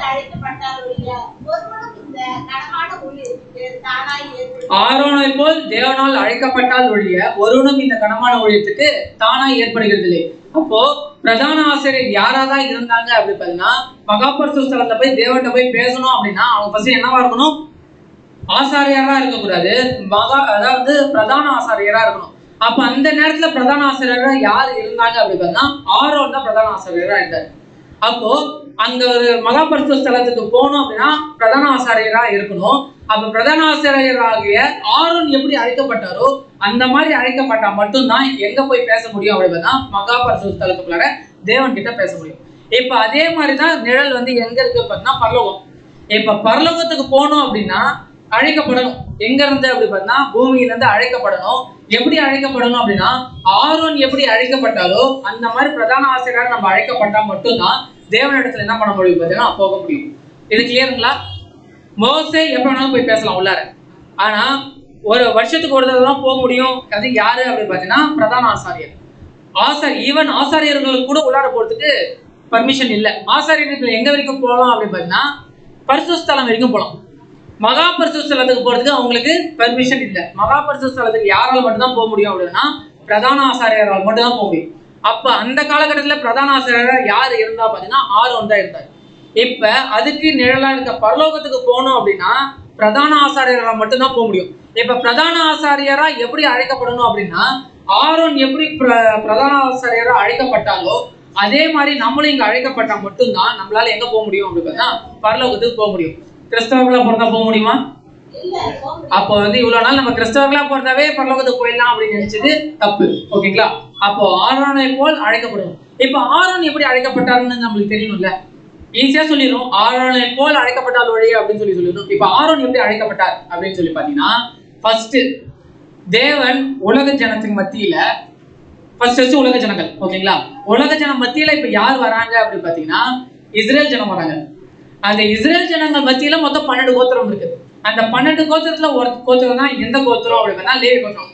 இப்ப லேவி கோத்திரத்துல பிறந்தாவே பிரதான ஆசாரியரா மாறிடலாமா அப்படி பாத்தீங்கன்னா அதுதான் இல்ல. லேவி கோத்திரத்துல மொத்தம் 3 வகுப்பு இருக்கு. அந்த 3 வகுப்புல ஒரு வகுப்பு தான் எந்த வகுப்பு அப்படி பார்த்தா கோகாத் வகுப்பு. ஓகேங்களா? இப்ப கோகாத் வகுப்புல பிறந்துட்டு சும்மாவே வீட்டுல இருந்துட்டு நம்ம மாட்டு தண்ணி குடிச்சிட்டு சாப்பாடு சாப்பிட்டு டிவி பார்த்துட்டு அப்படியே இருந்தா நம்ம வந்து யாரும் போய் அழைக்கப்படலாமா? போக முடியாது. இப்ப அந்த கோகாத் வகுப்பு பாளையத்துல இருந்து ஃபர்ஸ்ட் எங்க போகணும் அப்படின்னு பாத்தீங்கன்னா பிரகாரத்துக்கு போகணும். எங்க இருந்து போகணும்? பாளையத்துல இருப்பாங்க. பாளையத்துல இருந்து இப்ப அங்க எங்க போகணும்? பிரகாரத்துக்கு தானாவே போகணும். பிரகாரத்துக்கு போகணும். அந்த பிரகாரத்துல இருந்து பலிபீடத்துக்கு போகணும். அடுத்தது பலிபீடத்துக்கு அப்புறம் தண்ணீர் தொட்டி. அடுத்த தண்ணீர் தொட்டி தாண்டினதுக்கு அப்புறம் பரிசுத்த ஸ்தலம். அடுத்த பரிசுத்த ஸ்தலத்துக்கு அப்புறம் மகா பரிசுத்த ஸ்தலம். இப்படிதான் யார் அழைக்கப்பட்டாங்க அப்படி பாத்தீங்கன்னா ஆரோனை போல் அழைக்கப்பட்டால் வழியா. அப்ப ஆரோன் இப்படிதான் அழைக்கப்பட்டார். ஓகேங்களா? அப்ப ஆரோன் வந்து கோகாத் வம்சத்தை பிறந்துட்டு அவர் மாட்டுக்கு சும்மா வீட்டுல இருந்தாருன்னா அழைக்கப்பட்டிருப்பாரா? முடியாது. அப்ப அவர் என்ன பண்ணணும் அப்படி பார்த்தா பாளையத்துல இருந்து எங்க போகணுங்க? பிரகாரத்துக்கு போகணும். ஆசரிப்பு கூடாரத்து கிட்ட போனா மட்டும்தான் அடுத்தடுத்த ஆப்ஷன் உங்களுக்கு என்ன பண்ணப்படும் பாத்தீங்கன்னா ஓபன் ஆகும். ஓகேங்களா? ஃபர்ஸ்ட் இப்ப ஒரு கேள்வி, இப்ப நாம எங்க இருக்கோம்?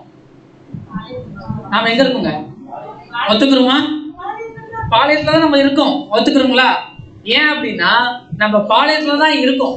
ஏன் அப்படின்னா ஒருவேளை நம்ம பிரகாரத்துக்கு போயிருந்தோம் இல்லைங்களா, நம்ம வந்து தேவன் சூஸ் பண்ண ஒருத்தவரா இருந்திருக்கோம் இல்லைங்களா? அப்ப பிரகாரத்துக்கு போறவங்க யாரு அப்படின்னா உலகத்தை நேசிக்கிறவங்க இல்ல. உலகத்தை நேசிக்கிறவங்களா இருந்தாங்க அப்படின்னா அவங்க பிரகாரத்துக்கு போக முடியாது. இன்னுமே உலகம் வந்து உங்களை ஒன்னும் நேசிச்சுட்டு இருக்கா, இல்ல உலகத்தை வந்து நீங்க நேசிச்சுட்டு இருக்கீங்க அப்படின்னா நீங்க ஈவன் எங்கதான் இருக்கீங்க? பாளையத்துலதான் இருக்கீங்க. அப்ப ஆனா நம்ம இப்ப எங்க வந்திருக்கோம் அப்படி பார்த்தா பாளையத்துல இருந்து கொஞ்சம் தாண்டி பிரகாரத்துக்கிட்ட வந்து நிற்கிறோம். ஓகேங்களா? சரி, நம்ம பாளையத்துலதான் இருக்கோம் அப்படின்னா நாம எப்படி இருக்கோம், இல்ல பிரகாரத்துக்கிட்ட போயிருந்தா எப்படி இருக்கும்ன்றத பார்ப்போம். யோவான் 15:19 நீங்கள் ஒருவேளை உலகத்தாரா இருந்தீங்க இன்னும் பாளையத்துலதான் இருந்தீங்க அப்படின்னா உலகம் தன்னுடையதை சிநேகித்திருக்கும்.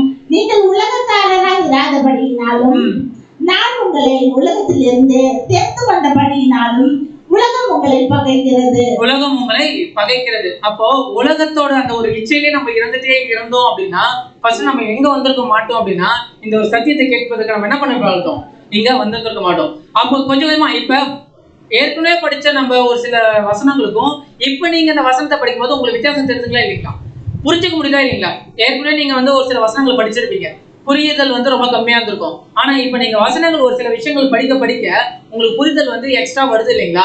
அதுதான் என்ன அப்படின்னா இப்ப பாளையத்துல இருந்து நம்ம இப்ப எங்க வந்துட்டு இருக்கோம் அப்படி பார்த்தா பிரகாரத்துக்கு வந்துட்டு இருக்கோன்ற ஒரு மீனிங். ஓகேங்களா? ஒருவேளை பாளையத்திலே நம்ம இருந்துட்டு இருந்தோம் வைங்களேன், நம்ம எங்கதான் இருந்திருப்போம் பாத்தீங்கன்னா இன்னும் உலகத்திலே தான் இருந்திருப்போம். இவங்க இப்படி இந்த பாளையத்துல இருக்கிறவங்க எப்படி இருப்பாங்க அப்படி பார்த்தா கிறிஸ்தவர்களா பிறப்பாங்க. காலைல ஏற்றோடனே எங்க போவாங்க? சர்ச்சுக்கு போவாங்க. சர்ச் முடிச்சுட்டு வீட்டுக்கு வருவாங்க. வந்தோடனே நான்வெஜ் வச்சிருக்கிறத சாப்பிடுவாங்க, ஒரு குட்டி தூக்கம் தூங்குவாங்க. திருப்பி ஈவினிங் ஆனோடனே எங்க போவாங்க? திருப்பி சர்ச்சுக்கு போவாங்களா? பார்க்கு, பீச்சு, அந்த மாதிரி எப்படி அவங்களுக்கு வந்து எப்படி, ஏன்னா ஞாயிற்றுக்கிழமைன்றத அவங்க எப்படி யூஸ் பண்ணுமோ அப்படி யூஸ் பண்ணுவாங்க. அப்ப அவங்களுக்கு பேர் என்ன அப்படின்னா பேர் கிறிஸ்தவர்கள். பேருக்கு அவங்க யாரு அப்படி பார்த்தா கிறிஸ்தவர்கள். ஆனா உண்மையாலுமே அவங்க கிறிஸ்தவர்களா இருந்தாங்க அப்படின்னா கிறிஸ்துவோட அடிச்சூடுகளை அவங்க என்ன பண்றாங்க பின்பற்றி இருப்பாங்க. எது உண்மையான சத்தியன்றதை அவங்க என்ன பண்ணுவாங்க பாத்தீங்கன்னா வாஞ்சியோட தேடி தெரிஞ்சுக்குவாங்க. ஓகேங்களா? ஆனா நம்ம இப்ப என்ன பண்றோம் அப்படி பார்த்தா ஈவினிங் நம்ம என்ன பண்ணிட்டு இருக்கலாம் பாத்தீங்கன்னா நம்ம இஷ்டப்படி நம்ம என்ன வேணாலும் பண்ணிட்டு இருக்கலாம். ஆனாலும் நம்ம என்ன பண்றோம் அப்படி பாத்தீங்கன்னா இந்த ஒரு சத்தியத்தை கேட்பதற்கு அவருடைய வார்த்தையை கேட்பதற்கு நம்ம என்ன பண்றோம் பாத்தீங்கன்னா தேடி வந்திருக்கோம். அப்படின்னா நம்ம ஒரு மற்ற கிறிஸ்தவர்களோட ஒரு ஸ்டெப் நம்ம என்ன இருக்கும் பாத்தீங்கன்னா கொஞ்சம் மேல வந்திருக்கும். அப்படின்னா என்ன அப்படின்னா பாளையத்துல இருந்த நாம பிரகாரத்தை நோக்கி நம்ம என்ன பண்ணிருக்கோம்? வந்துட்டு இருக்கோம். சத்தியமும் நம்மளுக்குள்ளார என்ன ஆகுது அப்படின்னா கொஞ்சம் கொஞ்சமா வந்துட்டே இருக்கு. அப்ப சத்தியம் வர வர வர நமக்குள்ள என்னவும் வருது அப்படி பார்த்தா வெளிச்சமும் வருது. அப்ப வெளிச்சத்துல வராம இருக்கிறதுக்கு ஒருத்தன் வந்து ட்ரை பண்ணுவான். யாருங்க? சாத்தான். ஏன்னா அவனுக்கு வந்து என்னன்னா சத்தியம் சுத்தமா பிடிக்காது. ஏன் அப்படின்னா அவனுக்கு பொய் தான் பிடிக்கும். அவன் அதுக்குதான் அவன் பேரே என்ன அப்படின்னா அவன் பொய்யனும் பொய்யுக்கு பிதாவுமா இருக்கான். அப்ப பொய்ய பிறப்பிக்கிறவனே அவன் தான். அப்ப அதனாலதான் அவனுக்கு அவன் வந்து எப்படி இருக்கான் பாத்தீங்கன்னா பொய்யுக்கு பிதாவுமா இருக்கான் அப்படின்னு சொல்லப்பட்டிருக்கு. அப்ப அவனுக்கு சத்தியமே பிடிக்காது. நம்மள இன்னுமே பொய்யிலே தான் வச்சிருக்கணும்னு நினைப்பான். ஆனா அதையும் மீறி நம்ம வரும் இல்லைங்களா? எதனால வரும் அப்படி பாத்தீங்கன்னா சத்திய வெளிச்சம் நம்மளுக்குள்ளார கொஞ்சம் கொஞ்சமா வர நம்ம என்ன பண்றோம் அப்படி பாத்தீங்கன்னா கொஞ்சம் கொஞ்சமா பிரகாரத்துக்கு வரும். வசனம் படிக்கலாம் பாருங்க. எபேசியர் 5ஆம் அதிகாரம் 8ஆம் வசனம். முற்காலத்தில் நீங்கள் அந்தகாரமா இருந்தீர்கள். முற்காலத்தில் சத்தியம் கேட்கறதுக்கு முன்னாடி ஒரு 4 மாசத்துக்கு முன்னாடி நீங்க எப்படி இருந்தீங்க அப்படி பாத்தீங்கன்னா அந்தகாரமா இருந்தீங்க. அந்தகாரம்னா இருட்டுல இருந்தீங்க. ஆனா இப்ப நீங்க எங்க வந்திருக்கீங்க அப்படின்னு பாத்தீங்கன்னா இப்பொழுதோ கர்த்தருக்குள் வெளிச்சமா இருக்கீங்க. கர்த்தருக்குள் எப்படி இருக்கீங்க பாத்தீங்கன்னா வெளிச்சமா பிரகாசமா இருக்கீங்க. இப்ப இந்த பிரகாசமா வெளிச்சமா இருக்கிறோம் அப்படின்றத நம்ம எப்படி நம்ம வந்து கன்ஃபார்ம் பண்ணலாம் அப்படின்னு பாத்தீங்கன்னா பாளையத்துல இருந்து பிரகாரத்துக்கு வந்த மாதிரி உலக கிறிஸ்தவர்களா வெறும் கிறிஸ்தவர்களா இருந்த நம்ம சத்தியத்தை கேட்பதற்கு நம்ம என்ன பண்ணப்பட்டிருக்கோம் அப்படின்னா இதுக்குள்ளார வந்திருக்கிறத வச்சு நம்ம என்ன பண்ணலாம் அப்படின்னா கன்ஃபார்ம் பண்ணலாம். வெளிச்சத்தின் பிள்ளைகளாய் நடந்து கொள்ளுங்க. இன்னொரு வசனம் படிக்கலாம் பாருங்க. 1 பேதுரு 2ஆம் அதிகாரம் 9ஆம் வசனம். ஒருவேளை நம்ம வந்து அப்படி வரும் சத்தியத்துக்கு ஓசரம் இருட்டுல இருந்து நம்ம வெளிச்சத்துக்கு வரும் அப்படின்னா தேவன் நமக்கு என்ன கொடுக்குறாரு அப்படின்றது பாருங்க. நீங்களோ உங்களை அந்தகாரத்தில் நின்று தம்முடைய ஆச்சரியமான ஒளியிடத்திற்கும் வரவழைத்தவருடைய புண்ணியங்களை அறிவிக்கும்படி அதாவது கிறிஸ்துவனுடைய புண்ணியங்களை அறிவிக்கும்படி தெரிந்து கொள்ளப்பட்ட சந்ததியாயும் ராஜரீகமான ஆசாரிய கூட்டமாயும். அப்ப நம்ம என்னவா மாற போறோம் அப்படின்னு பார்த்தீங்கன்னா ஆசாரிய கூட்டம். இயேசு கிறிஸ்துவனுடைய 2ஆம் வருகையில அதாவது அவருடைய 1000 வருட அரசாட்சியில நம்ம என்னவா இருக்க போறோம் அப்படின்னு பார்த்தீங்கன்னா அதே ஒரு பிரதான ஆசாரியராக தான் நம்ம இருக்க போறோம். ஆசாரியரா இருக்க போறோம். பிரதான ஆசாரியர் யாரு இருப்பாங்க பாத்தீங்கன்னா ஆண்டவராக இயேசு கிறிஸ்து இருப்பாரு. நம்ம என்னவா இருப்பாங்க பாத்தீங்கன்னா ராஜரீகமான ஆசாரிய கூட்டம். இப்ப ஆசாரியரோட வேலை என்ன? இஸ்ரேல் ஜனங்கள் கொண்டு வந்த பலிய தேவன்கிட்ட கொண்டு போய் சேர்க்கறது தான் ஆசாரியரோட வேலை. அதே வேலையை இப்ப யார் பார்க்க போறா பாத்தீங்கன்னா நம்ம பார்க்க போறோம். அதுக்குதான் தேவன் என்ன பண்ணப்பட்டிருக்காரு அப்படின்னு பாத்தீங்கன்னா நம்மள அந்த காலத்துல இருந்து என்ன பண்ணப்பட்டிருக்காரு பாத்தீங்கன்னா அழைச்சி வெளிச்சத்துக்கு கொண்டு வந்திருக்காரு. அதே மாதிரி சொந்த ஜனமா இருந்த இஸ்ரேல் ஜனங்கள் இல்ல, இது உள்ளார நம்ம வந்ததுக்கு அப்புறம் படிக்க பாருங்க. ராஜரீக ஆசாரிய கூட்டமாயும் ராஜரீகமான ஆசாரிய கூட்டமாயும் பரிசுத்த ஜாதியாயும் அவருக்கு சொந்தமான ஜனமாயும். இப்ப அவரோட சொந்த ஜனம் இப்ப யாருங்க? நாம. இஸ்ரேல் ஜனங்கள் வந்து சொந்தமான ஜனங்களா இருந்தாங்க. ஆனா அவங்க என்ன பண்ணல அப்படின்னு பாத்தீங்கன்னா தேவனுக்கு ஏற்ற அந்த வாழ்க்கையை வாழாததுனால தேவனுக்கு ஏற்ற வாழ்க்கையை யார் வாழ்றாங்களோ அவங்க இப்ப யாருக்கு சொந்தமான ஜனமா ஆயிட்டாங்க அப்படின்னு பார்த்தா தேவனுக்கு சொந்தமான ஜனமா மாறிட்டோம். அப்ப தேவனுக்கு சொந்தமான ஜனமா இருக்கும் அப்படின்னா அப்ப யாருங்க நம்ம யாரு அப்படின்னு பார்த்தா கிறிஸ்து எப்படியோ அதே மாதிரிதான் இப்ப யாரையும் பாக்குறாரு தேவன் அப்படி பார்த்தா நம்மளையும் பாக்குறாரு. அப்போ நம்ம என்ன பண்றோம் பாத்தீங்கன்னா இப்பதான் பாளையத்துல இருந்து எங்க போயிட்டு இருக்கோம்? பிரகாரத்துக்குள்ளார போயிட்டு இருக்கோம். அப்ப பிரகாரத்துக்குள்ளார போனதுக்கு அப்புறம் இன்னும் அங்க என்ன இருக்கு பாத்தீங்கன்னா நிறைய விஷயங்கள் இருக்கு. ஓகேங்களா? இப்ப பிரகாரத்துல இருந்து இப்ப நம்ம எங்க வரும் அப்படின்னு பாத்தீங்கன்னா ஆசாரிப்பு கூடாரத்துக்கு வரும். இப்ப ஆசாரிப்பு கூடாரத்துக்கு வந்து நின்று பார்த்தோம் அப்படின்னா என்ன நடக்குதுன்றதே தெரியல. இப்ப பரலோகத்துக்கு எப்படி போகணும் அப்படின்றது முன்னாடி நம்மளுக்கு தெரியுமா? பரலோகத்துக்குள்ளார இவ்வளவு விஷயங்கள் இருக்குன்றதே நம்மளுக்கு என்ன பண்ணப்பட்டிருக்காது தெரிஞ்சிருக்காங்க. 1,40,000 பேர் இருக்காங்க, அழைக்கப்பட்ட ஜனங்களா இருக்காங்க, தெரிந்து கொள்ளப்பட்ட ஜனங்களா இருக்கிறாங்க, திரள் கூட்டம் இருக்கு, இயேசு கிறிஸ்துவனுடைய 2ஆம் வருகை இருக்கு, 2ஆம் ராஜ்யம் 1000 வருட அரசாட்சி இருக்கு. எதுவுமே நம்மளுக்கு என்ன பண்ணப்படல பாத்தீங்கன்னா தெரியல. ஓகேங்களா? பாளையத்துல இருந்து வரைக்கும் அதே மாதிரி பிரகாரத்துக்கிட்ட வரவும் நம்மளுக்கு வந்து அவ்வளவு தூரம் அதிகமா தெரியாது. ஆனா என்னமோ நடக்குது உள்ளார அப்படின்னு மட்டும் தெரியும். அதே மாதிரி தானே உள்ளார சத்தியத்துக்குள்ளார வரும்போது பாத்தீங்கன்னா இவங்க என்ன ஏதோ ஒரு மாதிரி வித்தியாசமா சொல்றாங்க, மத்த கிறிஸ்தவர்கள் மாதிரி இவங்க இல்லையே, ஏதோ ஒரு வித்தியாசமா சொல்றாங்களே, வேற மாதிரி இவங்களோட ஆராதனை எல்லாமே வேற மாதிரி இருக்கு அப்படின்னு யோசிச்சுட்டு இருக்கலாம். உள்ளார வரும்போது அப்படிதான் இருந்திருக்கும். உள்ளார வரும்போது இப்ப இங்க தெரிஞ்சு இல்லைங்களா ஸ்கிரீன் வெள்ளை கலர் ஸ்கிரீன் அந்த மாதிரிதான் ஒண்ணுமே தெரியாம வெள்ளையா தெரிஞ்சுட்டு இருக்கும். அப்போ இங்க உள்ளார என்ன நடக்குதுன்றத உள்ளார போய் பார்த்தாதான் என்ன பண்ணப்படும்னா தெரியும். ஃபர்ஸ்ட் இது வந்து இந்த ஒரு பிரகாரத்தின் தூணை நம்ம என்ன பண்ணணும் பாத்தீங்கன்னா தாண்டணும். ஓகேங்களா? அப்ப அந்த பிரகாரத்தின் தூண் என்னென்ன மெட்டீரியல் ஆயிருக்கு அப்படின்னா அதோட உயரம் எத்தனைங்க? 7.5 அடி. சித்தி மரத்தினால ஆனது. ஓகேங்களா? இப்ப இந்த மரம் யாரை குறிக்கும்? சித்தி மரம். இப்ப இந்த ஸ்கிரீன் இருக்கு இல்லைங்களா அதுதான் என்ன அப்படி பாத்தீங்கன்னா ஒரு பரிசுத்தம். ஏன்னா அது ஒயிட்டா இருக்குது, அது வந்து ஒரு பரிசுத்தம் அப்படின்னு நீங்க வச்சுக்கோங்க. ஓகேங்களா? இந்த சித்திங் மரம் இருக்கு இல்லைங்களா அதை வந்து இப்ப அந்த பரிசுத்தம் வந்து நிக்கணும் அப்படின்னா அதுக்கு வந்து ஒரு சப்போர்ட் தேவை. அந்த சப்போர்ட் தான் என்ன அப்படி பார்த்தா இந்த மரம். அப்ப இந்த மரம் யாரை குறிக்கும்? நம்ம நிழல்ல பார்த்துட்டோம் என்னென்னு. அது பொருள்ல பார்த்தா தானே வந்து நம்மளுக்கு என்னன்றது ஆவிக்குரிய விஷயங்கள் தெரியும். அப்ப வந்து இந்த மரம் யாரை குறிக்கும் அப்படி பார்த்தா யாரும் இல்லை நம்மளதான் குறிக்கும். எப்படி நம்மளதான் குறிக்கும்? திட்டும் போது கூட என்ன திட்டுவாங்க? மரமண்ட மாதிரி நிக்கிறது, மரம் மாதிரி நிக்கிற நிமான்னு அப்படின்னு சொல்லுவாங்க இல்லைங்களா? அப்போ இந்த மரம் யாரை குறிக்கும் அப்படின்னு பாத்தீங்கன்னா நம்மளதான் குறிக்கும். ஓகேங்களா? இப்ப இந்த மரம் அப்படியே இந்த பூமியில வந்து இருந்துச்சு அப்படின்னா என்ன ஆயிடுங்க? அரிச்சிடும். அப்போ அது அரிக்காம இருக்கிறதுக்கு தேவன் என்ன கொடுத்திருக்காரு பாத்தீங்கன்னா செம்பு பாதம் கொடுத்திருக்காரு. அப்ப அந்த செம்பு பாதம் எதை குறிக்கும்? நம்ம இந்த பூமியில தான் இருக்கோம். பூமியில நம்ம அப்படியே நின்றோம் அப்படின்னா நம்ம என்ன ஆயிடுவோம் பாத்தீங்கன்னா இந்த உலகத்தோட உலகமா அரிச்சு போயிடும், செதஞ்சு போயிடும். அப்போ நம்ம இந்த உலகத்துல நிக்கிறதுக்கு இந்த உலகத்துல நின்றாகணும், வேற வழி இல்லை. வேற உலகத்துக்கு போக முடியுமா பாத்தீங்கன்னா இல்ல. இந்த உலகத்துலதான் இந்த பாவத்தின் மத்தியில தான் நம்ம நின்றாகணும். அப்ப இந்த பாவத்தின் மத்தியில நின்றாலும் நம்ம அரிச்சு போகாம இருக்கிறதுக்கு தேவன் என்ன பண்றாரு பாத்தீங்கன்னா செம்பு பாதத்தை குறிக்கும். அந்த செம்பு பாதம் எதை குறிக்கும் அப்படின்னு பாத்தீங்கன்னா அவருடைய கிருபை. அவரோட கிருபையில தானே நிக்கிறோம். அவரோட கிருபையில தான் நம்ம என்ன பண்றோம் அப்படின்னு பார்த்தா இந்த உலகத்துல இனிமே நம்ம என்ன பண்றோம்னு பாத்தீங்கன்னா வாழ்ந்துட்டு இருக்கோம். ஓகேங்களா? இப்போ அந்த கிருபையில நம்ம நிக்கிறோம். இப்ப நிக்கிற நம்மள வந்து கொஞ்சம் பரிசுத்தமா ஆக்கிக்கணும். ஓகேங்களா? நான் ஏன் அப்படின்னா நம்மளுக்கு கண்டிப்பா வந்து சத்தியத்தை கேட்டு உள்ளார வரும் அப்படின்னா நம்மளுக்கு வந்து பரிசுத்தம் தேவை. அப்ப நம்ம பரிசுத்தமா ஆக்கிக்கணும் அப்படின்னா அந்த பரிசுத்தத்துக்கும் நமக்கும் நடுவுல வந்து ஒரு கொக்கி இருக்கு. அது என்ன கொக்கி? வெள்ளி கொக்கி. வெள்ளி எதை குறிக்கும் பைபிள்ல? நகைங்களா? வெள்ளி. நம்ம வந்து வசனம் படிச்சிருக்கோம், How to study the Bible அதுல வந்து படிச்சிருக்கோம் கண்டிப்பா. வெள்ளி வந்து எதை குறிக்கும் அப்படி பாத்தீங்கன்னா வசனம் படிக்கலாம் பாருங்க. சங்கீதம் 12ஆம் அதிகாரம் 6ஆம் வசனம். கர்த்தருடைய சொற்கள் மண்புவியிலே 7 தரம் உருக்கி புடமிடப்பட்ட வெள்ளி கோப்பான சுத்த சொற்களாய் இருக்கிறது. அப்ப வெள்ளினா இது சொல், தேவனுடைய சொற்கள். அப்படின்னா என்ன அப்படின்னா நம்ம கையில இருக்கிறது இல்லைங்களா பைபிள், வசனம் தான். இப்ப இந்த வசனத்தின் மூலியமா தான் நம்ம இந்த பூமியில அவரோட கிருபையில நிக்கிறோம். நம்ம கொஞ்சம் பரிசுத்தமான வாழ்க்கையை நம்ம வாழ்றோம். ஃபர்ஸ்ட்டை விட கொஞ்சம் பரிசுத்தமான வாழ்க்கை நம்ம வாழ்றோம், ஒரு பெட்டரான ஒரு லைஃப் வாழ்றோம் அப்படின்னா அதுக்கு தேவை என்ன அப்படின்னா நமக்கு அந்த வெள்ளி கொக்கி. அந்த வெள்ளி கொக்கி தான் என்ன அப்படின்னு பார்த்தீங்கன்னா தேவனுடைய வசனம். அந்த வசனத்தின் மூலமா தான் நம்ம எப்படி இருக்கும் பார்த்தீங்கன்னா நம்மளோட லைஃபை கொஞ்சம் பெட்டர் லைஃபா மாத்திக்கணும். ஓகேங்களா? இப்போ ஃபர்ஸ்ட் அந்த பிரகாரத்தின் தூணை பார்த்துட்டோம் இல்லைங்களா? இப்போ உள்ளார போகணும் அப்படின்னா முதல்ல ஒரு வாசல் இருக்கு, ஒரு திரைச்சிலை இருக்கு. அப்ப இந்த வாசல் யாரை குறிக்கும்? இந்த வாசல் இல்லாம உள்ளார போக முடியாது. கண்டிப்பா வந்து ஆசிரியப்பு கூடத்துக்கு உள்ளார போகணும் அப்படின்னா வெளில இருந்து பார்த்தோம்னா ஒண்ணுமே தெரியாது, உள்ளார என்ன நடக்குதுன்னே தெரியாது. அப்போ இந்த வாசல் வழியா உள்ளார போய் நம்ம பார்க்கணும். அப்ப பார்க்கணும் அப்படின்னா இந்த வாசல் தான் நம்மளுக்கு வந்து யூஸ் ஆகுது. இந்த வாசல் வழியா தான் நம்ம என்ன பண்ண முடியும் அப்படின்னா பிரவேசிக்க முடியும். அப்ப இந்த வாசல் யாரை குறிக்கும்? சபைங்களா? சபை தான் இப்ப உள்ளாரே போகுது. நம்ம ஆண்டவராகிய இயேசு கிறிஸ்து. வசனம் படிக்கலாம் பாருங்க. யோவான் 10ஆம் அதிகாரம் 9ஆம் வசனம். நானே வாசல். என் வழியாய் ஒருவன் உட்பிரவேசித்தால் நான் அவன் ரட்சிக்கப்படுவான். என்ன பாத்தீங்கன்னா நானே வாசல்.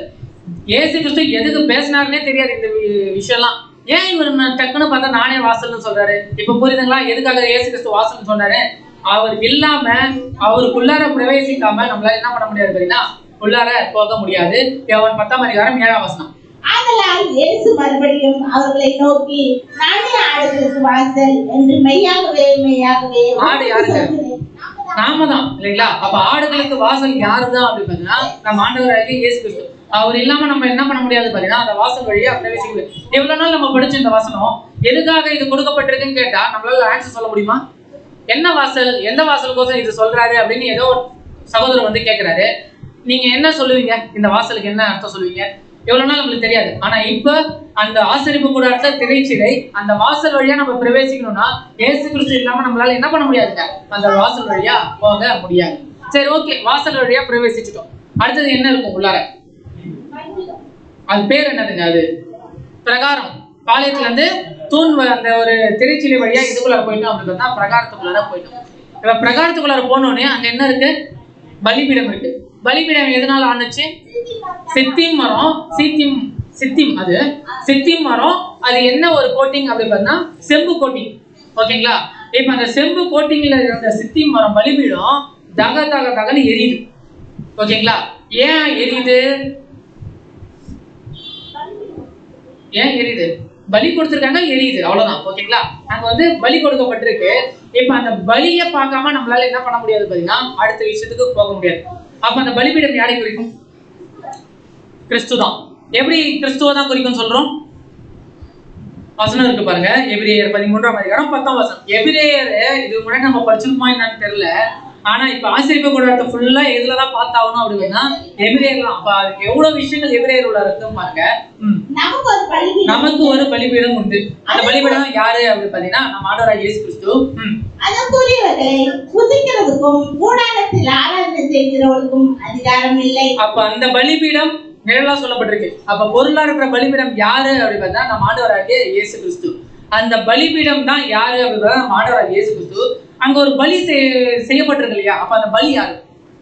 பலிபீடம் நம்ம ஆண்டவராகிய இயேசு கிறிஸ்து. அந்த பலி யாரு? அப்ப சொல்லுங்க. அதுவும் அவர்தான். ஏன்? பலியும் அவர்தான், அந்த பலிபீடமும் அவர்தான், அந்த மேல இருக்கிற பலியும் அவர்தான். எப்படி அவர் மேல இருக்கிற பலி? அவர் பலி கொடுத்தாருங்களா? என்ன பலிங்க? ஈடு பலி. ஓகேங்களா? பாத்தீங்களா? மீட்கும் பொருள் அவர் கொடுத்த ஈடு பலியினாலதான் என்ன பண்ணப்பட்டிருக்கோம் அப்படி பார்த்தா நாம வாங்கப்பட்டிருக்கோம் இல்லைங்களா?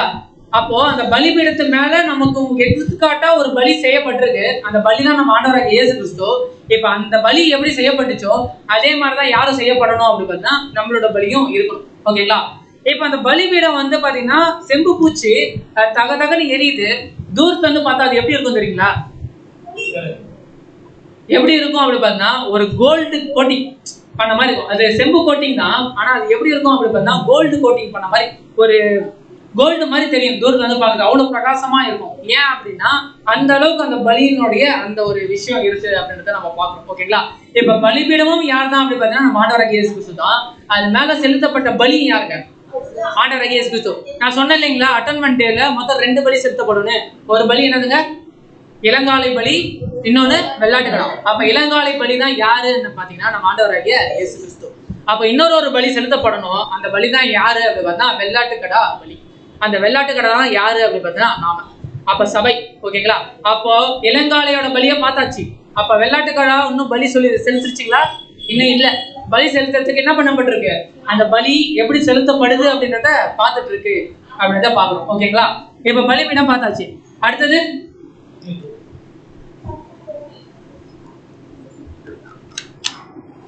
என்னதுங்க?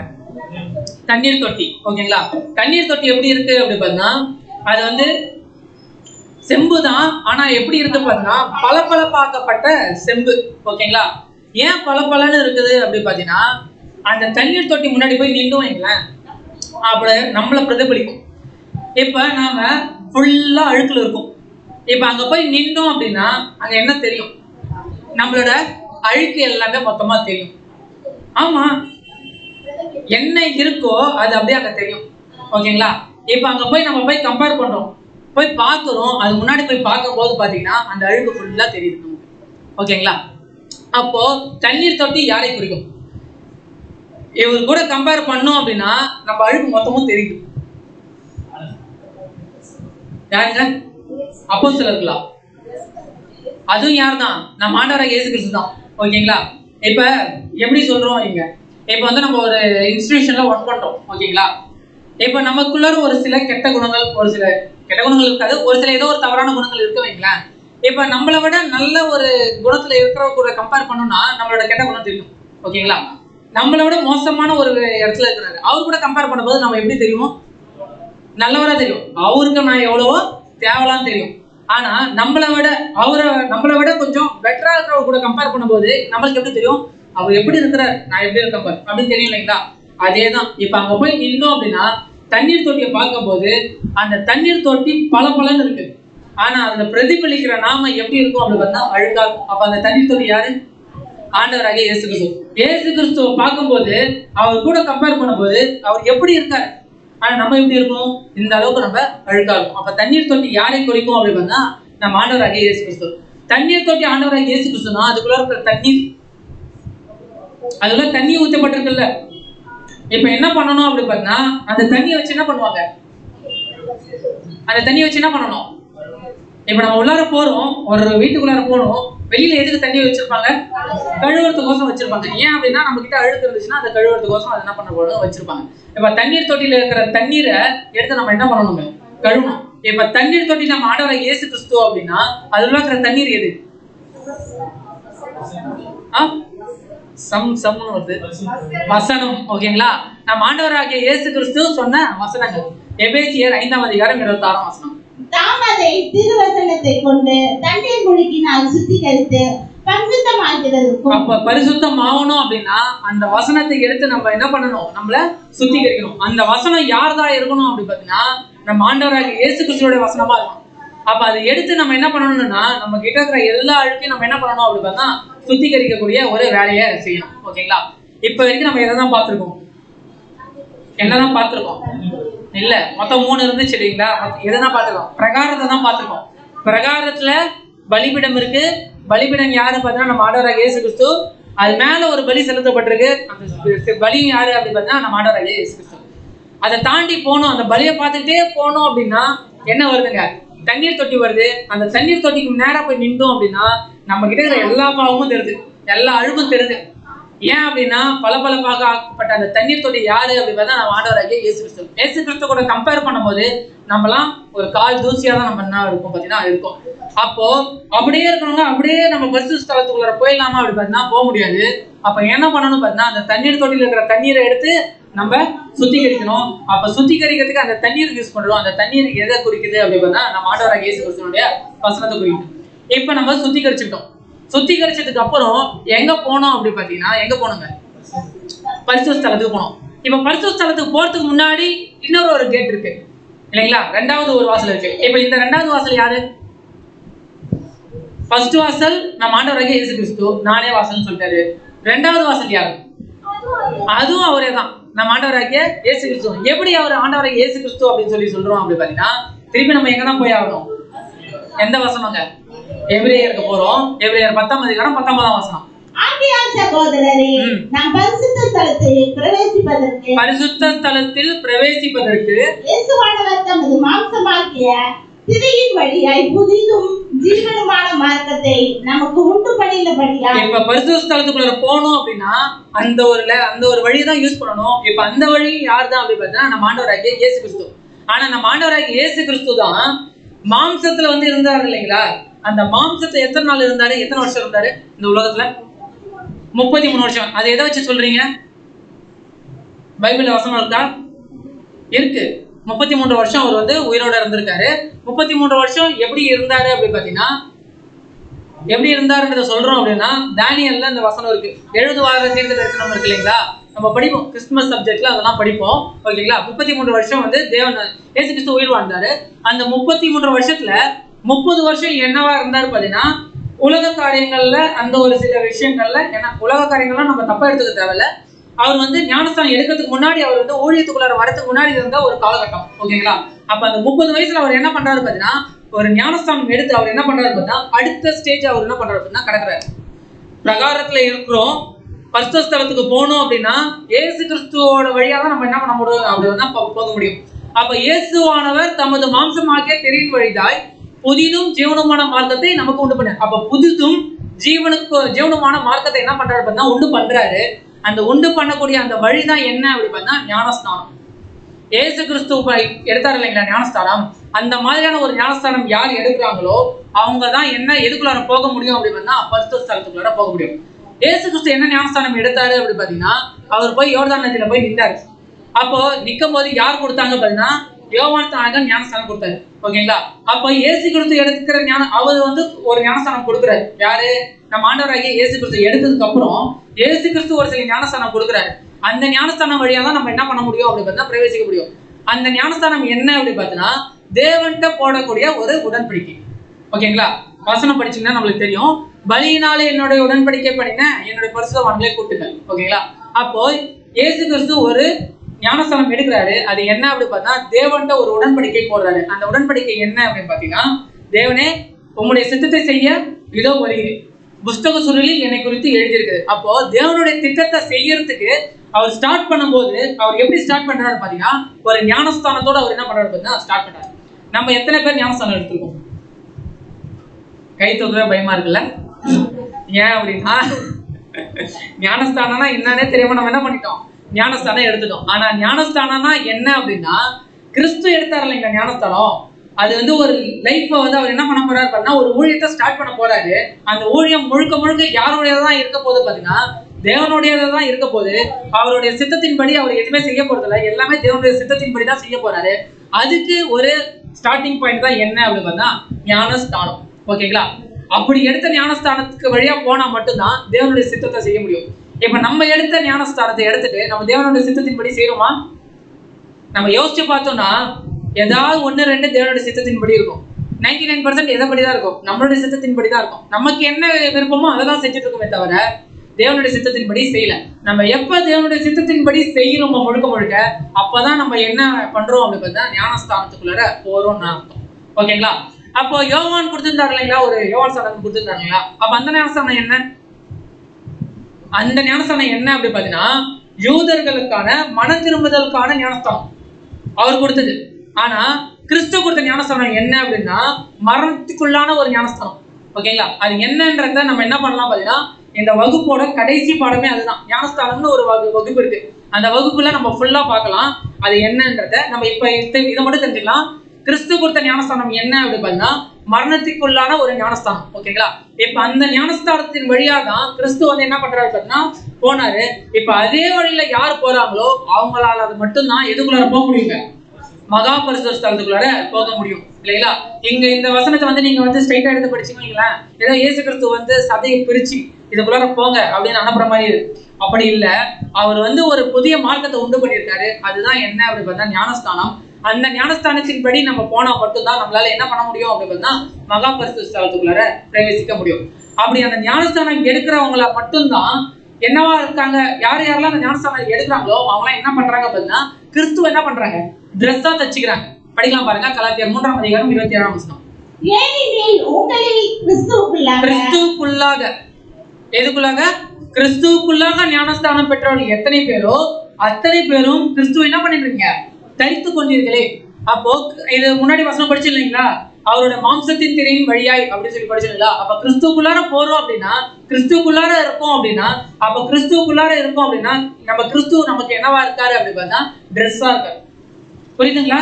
கிறிஸ்துக்குள்ளார நம்ம இருக்கோம் அப்படின்னா அப்ப கிறிஸ்து நமக்கு என்னவா இருக்காரு, நம்ம மேல இருக்கக்கூடிய ஒரு ட்ரெஸ். அதுதான் கிறிஸ்துவை தரித்து கொண்டிருக்கிறேன். யாரெல்லாம் கிறிஸ்துக்குள்ளார ஞானஸ்தானம் எடுத்தாங்களோ அவங்க எல்லாருமே எப்படி இருக்காங்க அப்படின்னு பார்த்தா கிறிஸ்துவ தரிச்சுக்கிட்டு அதுக்கு மேல பாதுகாப்பு யாரு இருக்கா பார்த்தீங்கன்னா கிறிஸ்து வந்து பாதுகாப்பா இருக்காங்க.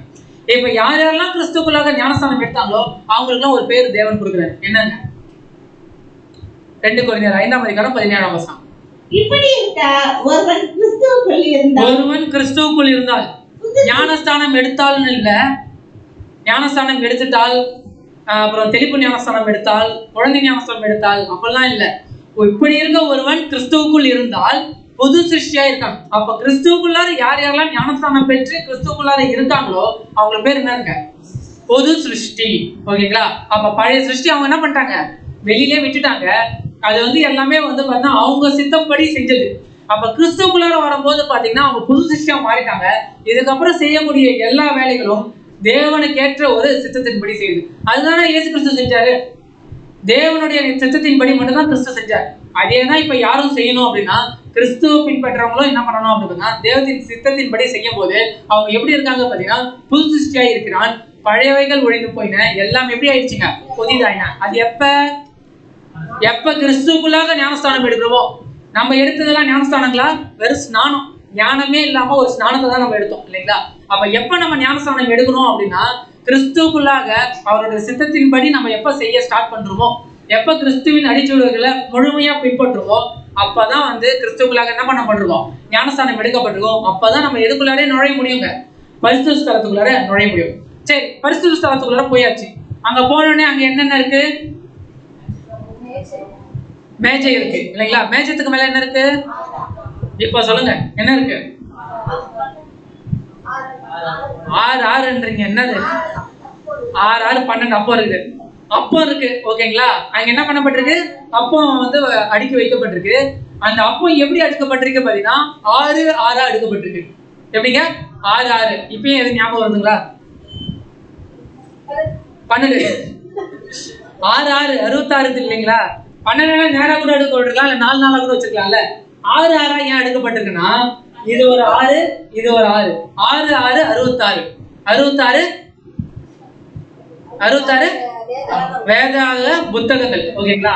அப்போ பரிசுத்த ஸ்தலத்துக்குள்ளார போய் யார் வந்து 66 வேதாகம புத்தகத்துல இருக்கிற எல்லா வசனத்துக்கும் ஏத்த மாதிரி நடக்கிறாங்களோ நல்லா சாப்பிடணும்.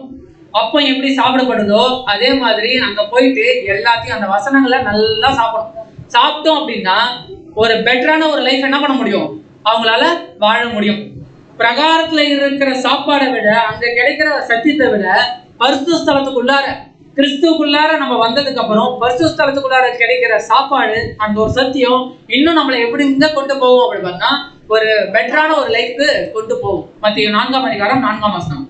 அவர் பிரதியுத்தரமாக, மனுஷன் அப்பத்தினாலே மாத்திரமல்ல தேவனுடைய வாயிலிருந்து புறப்படுகிற ஒவ்வொரு வார்த்தையினாலும் பிழைப்பான் என்று எழுதியிருக்கிறதே என்றார். அப்ப சாப்பாடுனா என்ன அர்த்தம்? தேவனுடைய வார்த்தைகள், வசனங்கள். அப்ப அந்த சத்திய வார்த்தைகள் வெளியில பிரகாரத்துல கிடைக்கிறத விட பரிசுத்த ஸ்தலத்துக்கு நம்மளுக்கு எப்படி கிடைக்குது அப்படின்னா முழுமையா கிடைக்குது. அதான் 66 எல்லா வசனங்களும் எல்லா சத்தியங்களும் முழுமையா எங்கதான் கிடைக்கும் அப்படின்னு பார்த்தா கிறிஸ்துவங்களாக ஞானஸ்தானம் எடுத்து பரிசுத்த ஸ்தலத்துக்குள்ள நம்ம வந்தா மட்டும்தான் நம்மளால என்ன பண்ண முடியும் அப்படின்னா புஷ்டியா சாப்பிட முடியும். அப்பதான் என்ன பண்ண முடியும், கொழுன்னு இருக்க முடியும் இல்லைங்களா? அப்ப கொழுன்னு இருக்க முடியும்னா என்ன அப்படின்னா வசனத்துல நம்மளால என்ன பண்ண முடியும், செழிப்பா அநேக விஷயங்களை நம்ம கத்துக்கிட்டு அதன்படி நடக்க முடியும். ஓகேங்களா? அதுதான் 66 அப்பத்தை வந்து அடுக்கப்பட்டிருக்கு அப்படின்னு நம்ம பாக்குறோம். 66 புத்தகம் வருதுன்றத 1515வது நூற்றாண்டுல கண்டுபிடிச்சாங்க. ஆனா இதை தேவன் எப்ப வச்சுட்டாருங்க, ஆசரிப்பு கூடாரத்துல என்ன பண்ணிருக்காரு பாத்தீங்கன்னா 66 புத்தகம் தான் வரும்ன்றத அதுக்கு நிழலா என்ன பண்ணிருக்காரு பாத்தீங்கன்னா அங்கேயே வச்சுட்டாரு அப்படின்னு பாக்குறோம். அடுத்தது எது? இப்பதான் அப்பதைக்கே வந்திருக்கீங்க, இன்னும் பழங்கள் இருக்கு. அடுத்தது என்னங்க, ஆரோனின் துளித்த கோலா. நீங்க வீட்டுக்கு சீக்கிரமா போலாம் பாத்தீங்களா? பொன் குத்து விளக்கு. இன்னும் பரிசுத்த ஸ்தலமே முடியல, பொன் குத்து விளக்கு. ஓகேங்களா? அப்ப பொன் குத்து விளக்கு எதனால ஆகியிருக்கு அப்படின்னு பாத்தீங்கன்னா கோல்டுனால ஆகியிருக்கு.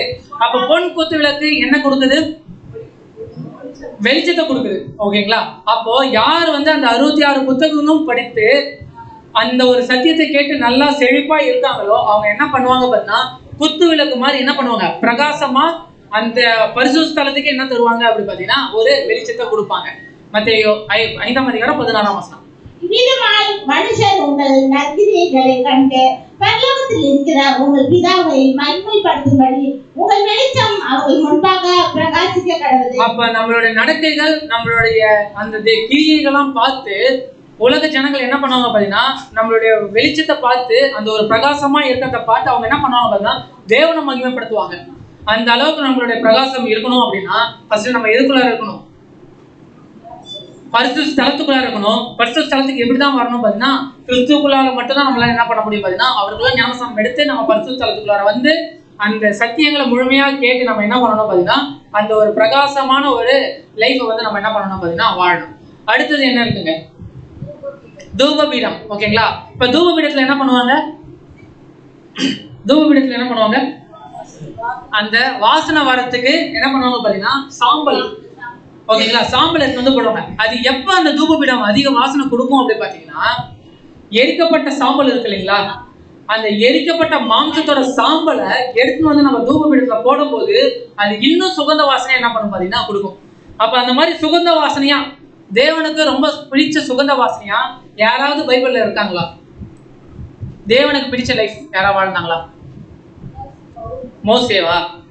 மோசேலாம் இருக்கும்போது ஆசரிப்பு கூடாரம் இருந்துச்சு, ஆனா வந்து அது எதுக்காக கொடுக்கப்பட்டதுன்னு யாருக்குமே தெரியாம இருந்துச்சு. நோவா? ஒரு 10 நிமிஷம் டைம் தருங்களா, இந்த தண்ணி குடிச்சிட்டு வந்துடுறேன்.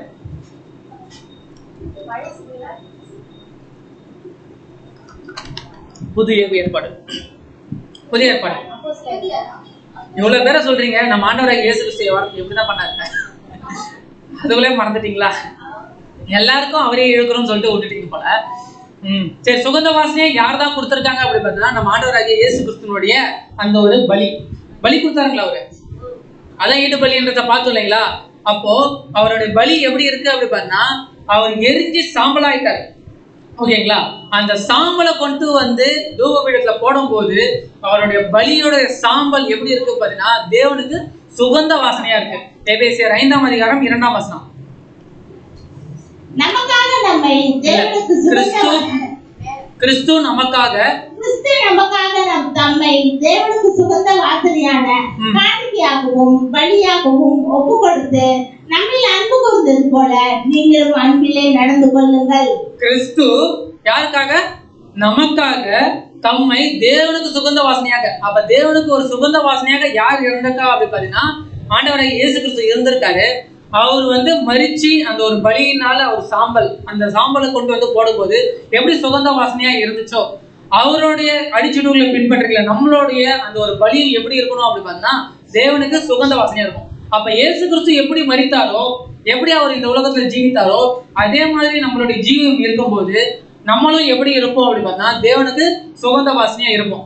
ஏனோ தானோ நம்ம பலி கொடுத்தோம் அப்படின்னா நம்மளால என்ன பண்ண முடியாதுங்க, சுகந்த வாசனையா இருக்க முடியாது. அப்ப பலின்றோம் இல்லைங்களா, சுகந்த வாசனையா இருக்கணும்னா பலி கொடுக்கணும்ன்றீங்களா? பலினா போயிட்டு நெருப்புல போய் ஊந்து சாம்பலாகி அந்த மாதிரி லிட்டரலாவா அப்படி பாத்தீங்கன்னா இல்ல. அப்ப பலினா என்ன அப்படி பாத்தீங்கன்னா 12ஆம் அதிகாரம் 1ஆம் வசனம்.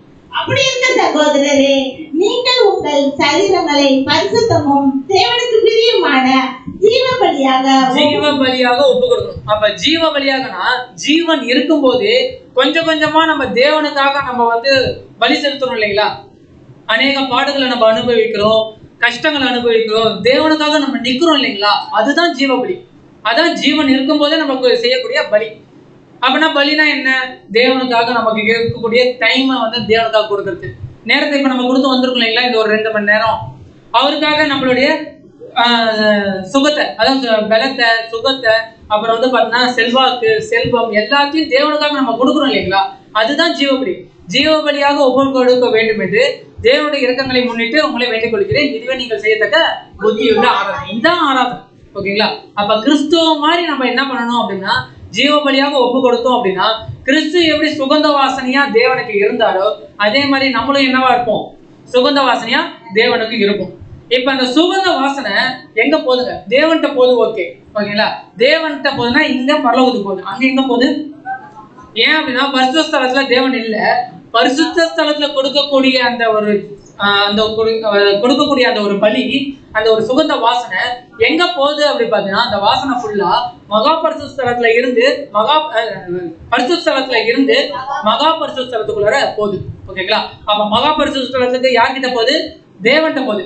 அதே மாதிரி நம்ம இந்த உலகத்துல இருந்து இந்த ஒரு பரிசுத்த ஸ்தலத்துக்குள்ளார வந்ததுக்கு அப்புறம், ஞானஸ்தானம் எடுத்ததுக்கு அப்புறம் அந்த ஒரு விஷயங்கள்லாம் செஞ்சு நம்ம பிரகாசமா இருந்து செய்யக்கூடிய பலிகள் இங்க பூமியில நம்ம வாழ்ந்துட்டு இருக்கும் போதே நம்மளுடைய பலிகள் தேவனுக்கு எப்படி இருக்கும் அப்படி பார்த்தா சுகந்த வாசனையா இருக்கும். ஓகேங்களா? இப்ப சுகந்த வாசனையா மகா பரிசுத்த ஸ்தலத்துக்கு போற மாதிரி நம்ம இங்க செய்யக்கூடிய பலிகள் எல்லாமே தேவன்கிட்ட பரலோகத்துக்கு போகுது அப்படின்றத நம்ம பாக்குறோம். ஓகேங்களா? அடுத்தது மூணாவது எங்க போனோம்? மகா பரிசுத்த ஸ்தலத்துக்கு போகணும். ஓகேங்களா? இப்ப மகா பரிசுத்த ஸ்தலத்துக்கு போகணும் அப்படின்னா அங்க ஒரு என்ன இருக்குங்க, திரைச்சிலை இருக்கு. அப்ப அதுவும் யார் தான்? போட்டு விடுங்க. எப்படி இருந்தாலும் யாராதான் இருப்பா? கிறிஸ்துவா தான் இருப்பாரு இல்லைங்களா? ஏன் அப்படின்னா மூணுமே அவரா தான் இருக்கும். அவர் இல்லாம நம்மளால என்ன பண்ண முடியாதுங்க, ஒண்ணுமே பண்ண முடியாது. ஓகேங்களா? அப்ப மூணாவது வழி யார் தான் அப்படி பார்த்தீங்கன்னா நம்ம ஆண்டவராகிய இயேசு கிறிஸ்து தான். சுகந்த வாசனை அவர் எப்படி இந்த பூமியில இருக்கும் போதே ஜீவித்து ஃபுல் பலியும் நிறைவேற்றி தேவன்கிட்ட போனாரோ அதே மாதிரி அவருடைய அடிச்சுடுகளை பின்பற்றுகிற நம்மளும் எப்படி இருக்கணும் பாத்தீங்கன்னா இந்த பூமியில இருக்கும் போதே வாழும் போதே நம்ம பறித்து எங்க போனோம் அப்படி பார்த்தா பரலோகத்துக்கு போகணும். ஆனா அது போனோம் அப்படின்னா அதுவும் யார் மூலியமா தான் போகணும் அப்படி பார்த்தா நம்ம ஆண்டவராகிய இயேசு கிறிஸ்து மூலியமா தான் போகணும். சரி, ஃபர்ஸ்ட் வாசல் பார்த்தோம் இல்லைங்களா? நானே வாசல் சொல்லிட்டாரு அப்படின்னா என்ன அப்படின்னா இயேசு கிறிஸ்து நமக்கு கொடுத்த அழைப்பு. இந்த ஒரு பரலோகத்துக்கு பிரவேசிக்கிறதுக்கு இயேசு கிறிஸ்து கொடுத்த ஒரு அழைப்பை யூஸ் பண்ணி நம்ம என்ன பண்ணிட்டோம் பாத்தீங்கன்னா பாளையத்துல இருந்து பிரகாரத்துக்குள்ளார வந்துட்டோம். பிரகாரத்துக்குள்ளார வந்த நாம என்ன பண்றோம் அப்படி பார்த்தா பலிபீடத்தை பாக்குறோம், தண்ணீர் தொட்டியை பார்த்து எல்லாத்தையும் கழுவிக்கிறோம், பாவத்தெல்லாம் கழுவிட்டு எங்க போறோம் அப்படி பார்த்தா பரிசுத்த ஸ்தலத்துக்குள்ளார போறோம்.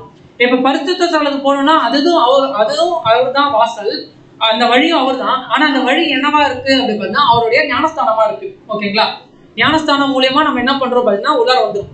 இப்ப பரிசுத்த ஸ்தலத்துல இருந்து அவர் எப்படி மகா பரிசுத்த ஸ்தலத்துக்கு போனாரு? இப்ப உலகத்துல இருக்கும்போது எப்படி பரலோகத்துக்கு போனாரு? பலி கொடுத்தாரு. ஓகே, வாழும்போது பலி கொடுத்தாரு. எப்படி போனாரு? ஞானஸ்தானத்து வழியா பரிசுத்த ஸ்தலத்துக்கு போயிட்டாரு. ஓகேங்களா? அப்ப பரிசுத்த ஸ்தலத்துல இருந்த அவரு மகா பரிசுத்த ஸ்தலத்துக்கு எப்படி போனாரு? அதாவது பூமியில இருந்த அவரு பரலோகத்துக்கு எப்படி போனாருங்க?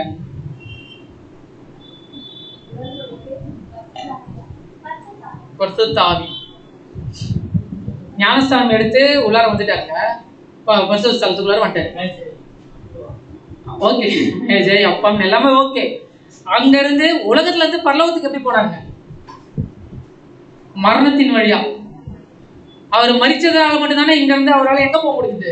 பரலோகத்துக்கு போக முடிஞ்சது. சுகந்த வாசனையா மரிச்சதால மட்டும்தான் அவரால் எங்க போக முடியுது அப்படின்னு பார்த்தா பரலோகத்துக்கு தேவன்கிட்ட போக முடியுது. அதே மாதிரிதான் நம்மளும் இந்த உலகத்துல இருக்கோம் அப்படின்னா அந்த ஒரு வழியா பிரவேசிக்கணும். மூணாவது வழியா, அதுவும் யார் மூலியமா தான் அப்படி பார்த்தா கிறிஸ்து எப்படி மரணத்தை மரிச்சாரோ அப்படின்னா அவரை மாதிரி சிலுவையில் அறைஞ்சு இல்லை, அவர் எப்படி வாழ்ந்து சுகந்த வாசனையா மரிச்சாரோ அதே மாதிரி நம்மளும் வாழும்போது சுகந்த வாசனையா நம்ம இருந்தோம் அப்படின்னா அந்த மரணம் எப்படி நம்மளை கொண்டு போவோம் அப்படி பார்த்தா தேவன்கிட்ட பரலோகத்தை கொண்டு போய் சேர்க்கும். எபிரேயர் 6:18-19 நமக்கு முன்வைக்கப்பட்ட நம்பிக்கையை பற்றி கொள்ளும்படி அடிக்கலைமாய் ஓடி வந்த நமக்கு இரண்டு மாறான விசேஷங்களால் நிறைந்த ஆதரவு உண்டாகும்படிக்கு எவ்வளவேனும் பொய்யுரையாத தேவன் அப்படி செய்தார்.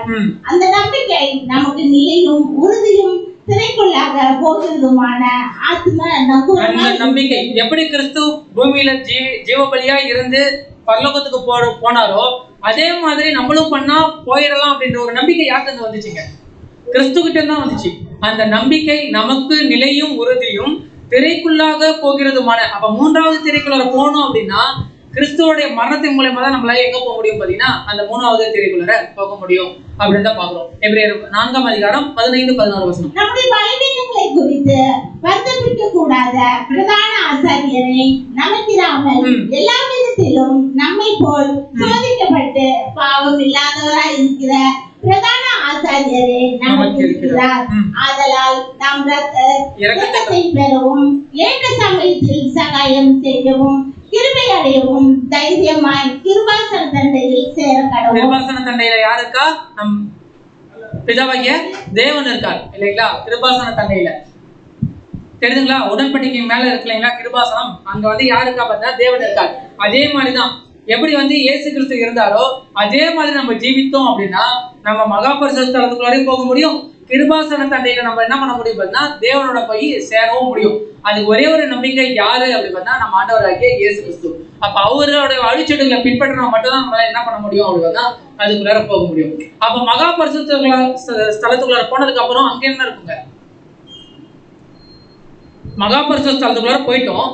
மகா பரிசுத்த ஸ்தலத்துக்கு போனதுக்கு அப்புறம் அங்க என்ன இருக்கும்? அதெல்லாம் அதுக்கு மேல ஒண்ணு இருக்கு, ஆரோனின் துளிர்த்த கோல், அதுவா மேல இருக்கும். உடன்படிக்கை பெட்டி, ஓகேங்களா? உடன்படிக்கை பெட்டி அங்க இருக்கும். அப்போ என்ன அந்த உடன்படிக்கை பெட்டி? நம்ம தான் மகா பரிசுத்த ஸ்தலத்துக்குள்ளார போயிட்டோம் இல்லைங்களா?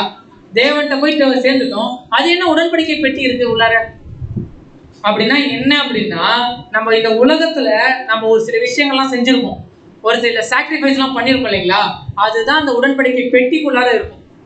இப்ப நம்ம என்னென்னலாம் இந்த உலகத்துல நம்ம சாக்ரிஃபைஸ் பண்ணுமோ, எப்படி எப்படிலாம் இந்த பூமியில ஜீவித்தோமோ அந்த விஷயங்கள் எல்லாமே உலக ஜனங்கள் பார்க்கறதுக்கோசரம் தேவன் என்ன பண்ணப்பட்டிருப்பார் பார்த்தா அந்த உடன்படிக்கை பெட்டிக்குள்ளார வச்சிருப்பார். ஓகேங்களா? அப்படின்னா நம்ம லிட்டரலா பாக்குறது இல்லை, நம்மளுடைய வாழ்க்கையை வந்து என்ன பண்ணுவார் பாத்தீங்கன்னா எல்லாருக்குமே வந்து உபதேசிப்பாங்க. ஓகேங்களா? உங்களுக்கு ஒரு உண்மையான ஒரு உண்மை சொல்லணும் அப்படின்னா என்ன அப்படின்னா எதுவாயிடாதீங்க, அதிர்ச்சி ஆயிடாதீங்க. என்ன அப்படின்னா மூன்றாம் உலகத்துல பைபிள் இருக்காது. மூன்றாம் உலகத்துல என்ன இருக்காதுங்க? பைபிள் இருக்காது. ஏன் இருக்காது? ஏன் இருக்காது அப்படின்னா எப்படி வந்து கிறிஸ்துவனோட நம்ம போய் சேரணும்ன்றது எல்லாமே இப்ப இங்க இருக்கு, பைபிள்ல இருக்கு. இப்ப நம்ம எல்லாமே கிறிஸ்து கூட போய் சேர்ந்ததுக்கு அப்புறம் திருப்பி படிச்சாங்கன்னா அதுல என்ன இருக்கு? ஒண்ணுமே இல்லை. திருப்பி நம்ம போய் சேரணும் அப்படின்ற ஒரு விஷயம் மட்டும் தான் அதுல இருக்கும். அப்போ பைபிள் இருக்காது. அதை விட ஒரு சூப்பரான ஒரு விஷயத்த தேவன் அங்க வச்சிருப்பாரு. என்ன அப்படின்னா நம்ம சாக்ரிஃபைஸ் பண்ணிட்டு நம்ம தேவன்கிட்ட போய் சேர்றோம் இல்லைங்களா? நம்மளோட வாழ்க்கையை என்னவா வச்சிருப்பாரு பாத்தீங்கன்னா பைபிளா வச்சிருப்பாருங்க. ஃபார் எக்ஸாம்பிள் அப்போஸ்தலர் பவுலோடைய வாழ்க்கையை எடுத்து படிச்சோம்னா நம்மளால ஒரு பெட்டர் லைஃபை கொண்டு வர முடியுமா? முடியாதுங்களா? ஸ்தேவனோட லைஃப் எடுத்து வச்சோம், அவர் பட்ட அந்த ஒரு மரணம்லாம் நம்ம பார்க்கும்போது நம்மளுக்குள்ள ஒரு வைராக்கியம் வரும் இல்லைங்களா? அந்த அளவுக்கு என்ன இருக்கு அப்படின்னு பார்த்தா அவங்களோட வாழ்க்கையை எடுத்து படிக்கும் போது அதுவே நம்மளுக்கு வந்து என்னவா இருக்குது பார்த்தீங்கன்னா ஒரு பெட்டர் லைஃப் வாழ்றதுக்கு இருக்கும்போது, அதே மாதிரி மூன்றாம் உலகத்துல நம்மளுடைய வாழ்க்கையை எடுத்து என்ன பண்ணுவாங்க பார்த்தீங்கன்னா உலக ஜனங்கள் படிப்பாங்க. அப்படிதான் வந்து அந்த நம்ம வாழ்க்கையை எடுத்து படிக்கும் போது அவங்களுக்கு என்ன தெரிய வரும்னா நம்மளை பத்தி தெரிய வரும், கிறிஸ்துவ பத்தியும் தெரிய வரும், தேவனை பத்தி தெரிய வரும், என்னென்னலாம் இவங்க சாக்ரிஃபைஸ் பண்ணியிருக்காங்கன்றது என்ன பண்ணப்படுறதுன்னு பாத்தீங்கன்னா அங்க தெரிய வரும். ஏசாயா 11:9 என் பரிசுத்த பர்வதம் எங்கும் தீங்கு செய்வாரும். 3ஆம் உலகத்துல தீங்கு செய்வாரும் இல்லை. ஏன் தீங்கு செய்ய மாட்டாங்க அப்படின்னா அவங்க யாரோட வாழ்க்கையை படிக்கிறாங்க? யாரோட வாழ்க்கையை படிக்கிறாங்க? நம்மளுடைய வாழ்க்கையை படிக்கிறதுனால அவங்க என்ன பண்ண மாட்டாங்க பார்த்தீங்கன்னா தீங்கு செய்ய மாட்டாங்க. அப்ப இப்ப இருக்கிற நம்ம வாழ்க்கையை எடுத்து படிச்சாங்கன்னா என்ன நடக்கும்? அவ்வளவுதான் இல்லையா? அவங்க வந்து கிரிமினல் கேஸ்ல உள்ளார போயிடுவாங்க. அப்போ இப்ப இருக்கிறத சொல்றோம், இப்ப இல்ல, அதான் வந்து நம்ம ஒரு பெட்டரான லைஃபை வாழ்ந்ததுக்கு அப்புறம் சொல்றோம். இப்ப இருக்கிற லைஃப் கண்டிப்பா எப்படிதான் இருக்கு அப்படின்னு பார்த்தா பாவமான ஒரு லைஃப்ல தான் நம்ம என்ன பண்ணிட்டு இருக்கோம்னா வாழ்ந்துட்டு இருக்கோம். நம்ம கிறிஸ்துவுக்குள்ளார ஞானஸ்தானம் எடுத்து உள்ளார போயிட்டு நம்ம ஒரு பரிசுத்தமான ஒரு லைஃபை வாழும்போது மட்டும்தான் நம்மளோட லைஃப் எப்படி இருக்கும் அப்படி பார்த்தீங்கன்னா பெட்டரா இருக்கும். அப்போ அந்த ஒரு லைஃப் இப்போ எடுத்து அவங்க படிக்கும்போது தீங்கு செய்வாரும் இல்லை, கேடு செய்வாரும் இல்லை, சமுத்திரம் ஜலத்தினால் நிறைந்திருக்கிறது போல எப்படி வந்து அதாவது 75% எப்படி தண்ணியினால வந்து உலகம் ஃபுல்லா நிறைஞ்சிருக்கோ பூமி கர்த்தரை அறிகிற அறிவினால் என்ன பண்ணிருக்கோம் பார்த்தீங்கன்னா நிறைந்திருக்கும். அப்போ ஃபுல்லா தேவனை பத்தி தெரிஞ்சுக்கணும் அப்படின்னா 1,44,000 பேரோட வாழ்க்கையும் அவங்க எடுத்து படிக்கும் போது என்ன பண்ணுவாங்க அப்படின்னா கிறிஸ்துவ பத்தியும் தெரிஞ்சுக்குவாங்க, தேவனை பத்தியும் தெரிஞ்சுக்குவாங்க, நம்மளோட லைஃப் பத்தியும் என்ன பண்ணுவாங்க அப்படின்னா தெரிஞ்சுக்குவாங்க. ஓகேங்களா? அதுதான் என்ன இருக்கும் அப்படி பார்த்தீங்கன்னா அந்த உடன்படிக்கை பெட்டிக்குள்ள இருக்கும்.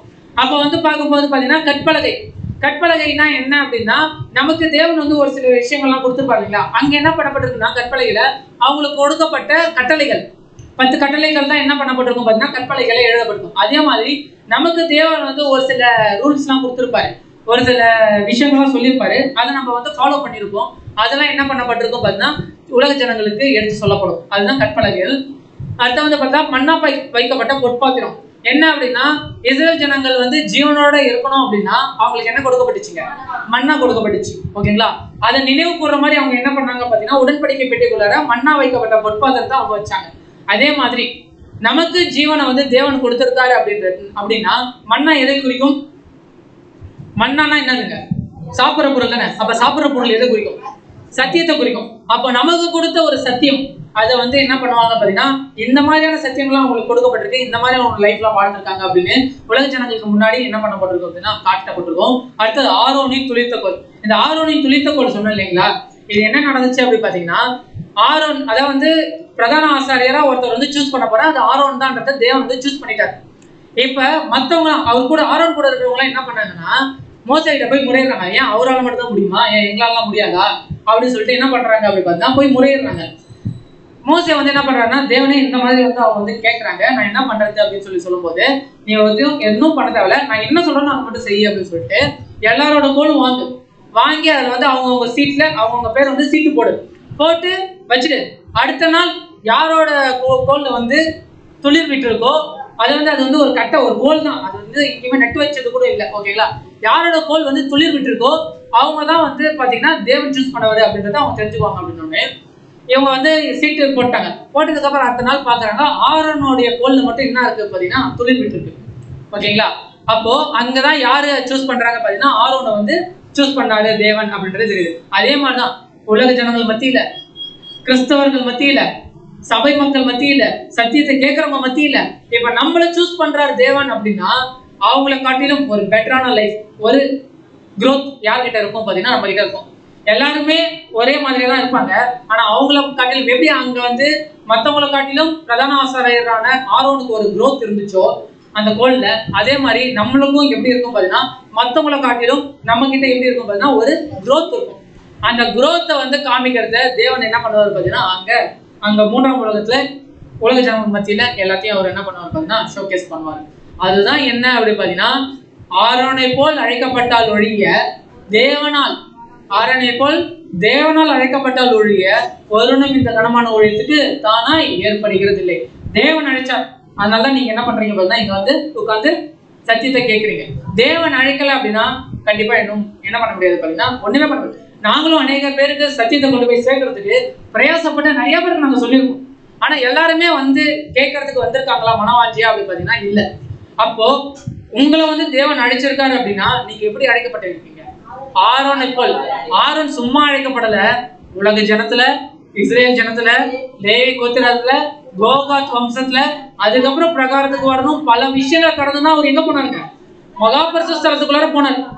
அதே மாதிரி நீங்க அழைக்கப்படுறதும் எப்படிதான், நீங்க நான் எல்லாமே அழைக்கப்பட்டதும் எப்படிதான் அப்படின்னா, உலக ஜனங்கள் மத்தியில, கிறிஸ்தவர்கள் மத்தியில, அதுலயும் வந்து சத்தியத்தை கேட்கறவங்க மத்தியில நம்ம என்ன பண்றோம் அப்படி பார்த்தா அழைக்கப்பட்டிருக்கோம் அப்படின்றத நம்ம என்ன பண்ணணும் அப்படி பார்த்தா நினைவு கூர்ந்து வச்சுக்கணும். ஓகேங்களா? இதுதான் என்ன அப்படி பார்த்தா ஆசரிப்பு கூடாது. இப்படி பண்ணா மட்டும்தான் நம்ம எங்க போக முடியுங்க, பரலோகத்துக்கு போக முடியும். ஓகேங்களா? பரிசுத்த ஸ்தலத்துல இருக்கும் போது நல்லா சத்தியத்தை நம்ம என்ன பண்ணணும் பார்த்தீங்கன்னா அதிகமா கேட்டு நம்ம வந்து நல்லா ஒரு பிரகாசமான ஒரு லைஃப், நம்ம பெட்டரான ஒரு லைஃப் வாழும்போது ஒரு சில கஷ்டங்கள் வரும், ஒரு சில சோதனைகள் வரும். அது எல்லாமே எப்படிதான் இருக்கணும் பார்த்தீங்கன்னா தேவனுக்காக ஜீவ பலியாக நம்ம ஒப்பு கொடுத்தா மட்டும்தான் சுகந்த வாசனையா நம்ம பூமியில இருக்கும்போது என்ன பண்ணுவோம், ஒரு குட் ஸ்மெல் யாருக்கு போய் சேரும் அப்படி பார்த்தா தேவனுக்கு போய் சேரும். கிறிஸ்துவோட ஸ்மெல் அவர் எப்படி போய் சேர்ந்துச்சோ அதே மாதிரி நம்மளுடைய அந்த குட் ஸ்மெல் யார்கிட்ட போய் சேரும் பார்த்தா தேவன்கிட்ட சேரும். அப்பதான் நம்ம வந்து எங்க போக முடியும் அப்படி பார்த்தா பரலோகத்துக்கு போக முடியும். அதை விட்டுட்டு கிறிஸ்தவர்களா பிறந்தாவே எங்க போயிடலாம், பரலோகத்துக்கு போயிடலாம். நீயும் உன் வீட்டாரும் இல்லைங்களா, அதாவது கர்த்தரை விசுவாசி நீயும் உன் வீட்டாரும் ரட்சிக்கப்படுவீர்கள் அப்படி எல்லாமே வந்து உண்மைதான். ஓகே, ஆனா பரலோகத்துக்கு என்ன பண்ண முடியாதுன்னா போக முடியாது. கிறிஸ்தவர்களா பிறந்தா பரலோகத்துக்கு போகலான்னு சொல்லிட்டு பைபிள் எங்க ஒரு வசனம் இருக்குங்களா? ஆனா இப்ப பார்த்தது எல்லாமே பரலோகத்துக்கு போகக்கூடிய விஷயங்கள் எல்லாமே நம்ம எங்கன்னா பார்த்திருக்கோம், வேதாகமத்துல பைபிள் இருந்தா மட்டும் தான் பார்த்துருக்கே தவிர வேற எந்த ஒரு டிக்ஷனரியோ வேற உலகத்துக்குரிய எந்த ஒரு புக்ல தான் நம்ம என்ன பண்ணல பார்த்தா எடுத்து பார்க்கல. ஓகேங்களா? இதுதான் என்ன அப்படி பாத்தீங்கன்னா ஆசரிப்பு கூடாரம். ஓகேங்களா? சொல்லிடலாமா ஒரு தடவை? நீங்க இது எல்லாத்தையும் வசனத்துக்குள்ள சொல்லணும் அவசியம் இல்லை, மெயின் கோர் மட்டும் பார்த்துக்கணும். ஓகேங்களா? ஃபர்ஸ்ட் எங்க இருந்து அழைக்கப்பட்டாங்க, பாளையத்துல இருந்து. ஓகேங்களா? பாளையத்துல உலகத்தோட உலக ஜனமா இருந்த நம்மள எங்க கூப்பிட்டுருக்காங்க, ஆசரிப்பு கூடாரத்துக்கு வாங்கன்னு சொல்லி கூப்பிட்டுருக்காரு. இப்ப பாளையத்துல இருந்து ஃபர்ஸ்ட் நம்ம என்ன பண்ணணும் அப்படின்னு பார்த்தா பிரகாரத்துக்கு வரத்துக்கு பிரயாசப்படணும். அப்ப பிரயாசப்பட்டு நம்ம பிரகாரத்துக்கு வந்துட்டோம் அப்படின்னா ஃபர்ஸ்ட் வழியில யாரு ஆண்டவராகிய இயேசு கிறிஸ்து கொடுத்த ஒரு வாய்ப்பின் மூலியமா ஃபர்ஸ்ட் ஒரு ஆசரிப்பு கூடத்துக்குள்ளார நுழையும். ஓகேங்களா? வெளியில இருந்து பார்க்கும்போது என்ன பண்ண தெரியாது, ஒண்ணுமே தெரியாது இல்லைங்களா? அப்ப அங்க நுழையும். அப்ப அங்க போனோம் அப்படின்னா என்ன இருக்கு, அங்க பலிபீடம் தண்ணீர் தொட்டி. பிரகாரத்துல பலிபீடம் தண்ணீர் தொட்டி. பலிபீடம் யாருங்க, அது மேல இருக்கிற பலி அதுவும் இயேசு கிறிஸ்து தான். அதை பார்த்துட்டு நம்ம என்ன பண்ணணும்னா நம்மளும் இந்த மாதிரி ஒரு பலி செலுத்தணும் அப்படின்னு சொல்லிட்டு நம்ம என்ன பண்ணணும் அப்படின்னு பார்த்தா அடுத்தது மூவ் ஆகணும். அங்க போகும்போது என்ன இருக்குங்க,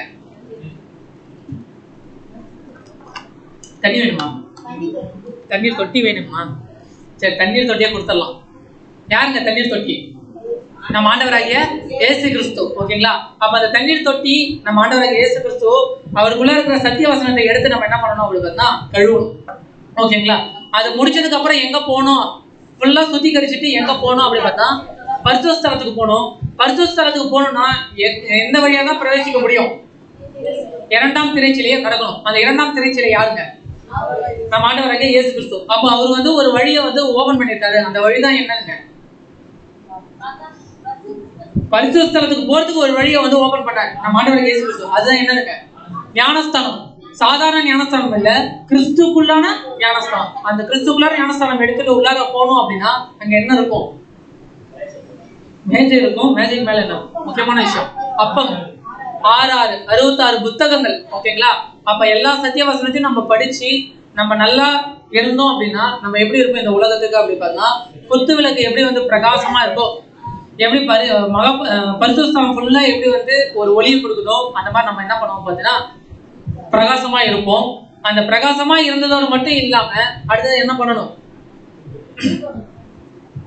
சொல்லி பார்த்துட்டே வரீங்களா என்னன்னு? அடுத்தது என்னதுங்க, சாம்பிராணி போறதா என்னதுங்க, தூபபீடம். ஓகேங்களா? தூபபீடத்துல என்ன பண்ணணும் அப்படின்னா என்ன பண்ணணும், நம்மளுடைய வாழ்ந்து சாம்பலா போகணும். சாம்பலா போறதுன்னு வந்திருக்கோம். சாம்பலா போனா மட்டும்தான் நம்மளால என்ன பண்ண முடியும், சுகந்த வாசனையா எங்க போக முடியும் அப்படின்னு பார்த்தா மகா பரிசுத்த ஸ்தலத்துக்குள்ள போக முடியும். அப்ப மகா பரிசுத்த ஸ்தலத்துக்கு எப்படிதான் போகணும் அப்படின்னு பார்த்தீங்கன்னா மரணத்தினால மட்டும்தான் போக முடியும். உயிரோட இருந்தா போக முடியுமா? முடியாது. எப்படி இயேசு கிறிஸ்து ஞானஸ்தானத்துக்கு அப்புறம் அவரோட மரணத்துக்குள்ளார எப்படி வந்து பரலோகத்துக்கு போனாரோ அதே மாதிரி நம்ம வாழும் போதே ஜீவ பலியாக ஒப்பு கொடுத்து மரணத்துக்குள்ளார போனா மட்டும்தான் நம்மளால என்ன பண்ண முடியும் பார்த்தீங்கன்னா மகாபரிசுத்தம். அதனால பிரதர் நான் இன்னைக்கே நைட்டே போயிட்டு சூசைட் பண்ணிக்கிறேன் அந்த மாதிரிலாம் ஏதோ முடிவு எடுத்துறாதீங்க. அந்த மாதிரிலாம் நம்ம பண்ணக்கூடாது. தேவன் கொடுத்த இந்த ஒரு ஜீவன், தேவன் தான் என்ன பண்ணுவாரு பார்த்தீங்கன்னா நமக்கு அந்த ஜீவனை வந்து எடுக்கக்கூடிய ஒரு உரிமை யாருக்கு தான் இருக்கு பார்த்தீங்கன்னா தேவன்கிட்ட தான் இருக்கு. ஓகேங்களா? அப்போ நம்ம வாழ்ந்தோம் அப்படின்னா, நம்ம ஒரு பெர்ஃபெக்டான லைஃப் வாழ்றோம் அப்படின்னா போதும். நீங்க இது வரைக்கும் வாழ்ந்த வரைக்கும் போதும். ரொம்ப நீங்க கஷ்டத்தை அனுபவிச்சிட்டீங்க. நீங்க என்ன பண்ணுங்க, பரலோகத்துக்கு வந்துருங்க சொல்லி தேவனே எடுத்துக்குவார். நம்ம கையில நம்ம என்ன பண்ணக்கூடாது பார்த்தீங்கன்னா, முடிஞ்ச வரைக்கும் நம்ம இங்க வாழும்போது ஜீவ வழியா நம்ம என்ன பண்ணணும் அப்படி பார்த்தீங்கன்னா வாழணும் அப்படின்ற மாதிரி தான் பார்க்குறோம். அடுத்து மகாபரிசுத்த ஸ்தலத்துக்குள்ள போயிட்டோம் அப்படின்னா திருவாசன தண்டையில யார் இருக்கா பார்த்தீங்கன்னா தேவன் இருக்கா. அதே மாதிரி பரலோகத்துல யார் இருக்கா பார்த்தீங்கன்னா தேவன் இருக்கா. அப்ப பரலோகத்துக்கு நம்ம என்ன பண்ணிட்டோம் பார்த்தீங்கன்னா போயிட்டோம். அப்ப பரலோகத்துல இயேசு கிறிஸ்துவோட கூட சேர்ந்து நம்ம போயிடும். அப்ப அங்க வந்து பிரதான ஆசாரியர் யாரு அப்படி பார்த்தீங்கன்னா ஆரோன் மாதிரி தான் நம்ம அழைக்கப்பட்டிருக்கோம். நம்ம போயிட்டோம். ஓகேங்களா? ஆனா எப்ப வேணாலும் யார் வேணாலும் எப்ப வேணாலும் போகலாம் அப்படின்றது யாருக்கு ஒரு பெர்மிஷன் கொடுக்கப்பட்டுச்சு பார்த்தீங்கன்னா மோசேக்கு. அப்ப மோசே யாரை குறிப்பாங்க பார்த்தீங்கன்னா நம்ம ஆண்டவராகிய இயேசு கிறிஸ்து. அப்ப அங்க இருப்பாரு இயேசு கிறிஸ்து. மோசே வந்து அங்க எப்படி இருப்பாரோ, பிரதான ஆசாரியன் போகும்போது மோசே எப்படி உள்ளார இருப்பாரோ, அதே மாதிரி நம்ம பரலோகத்துக்கு போகும்போது நம்ம ஆண்டவராகிய இயேசு கிறிஸ்து என்ன பண்ணுவாருன்னா வெயிட் பண்ணிருப்பாரு நம்ம கோசரம். அப்போ எல்லாருமே அங்க சேர்ந்து தேவன், ஆண்டவராகிய இயேசு கிறிஸ்து, நாம 3 பேருமே சேர்ந்து என்ன பண்ணணும் அப்படி பார்த்தா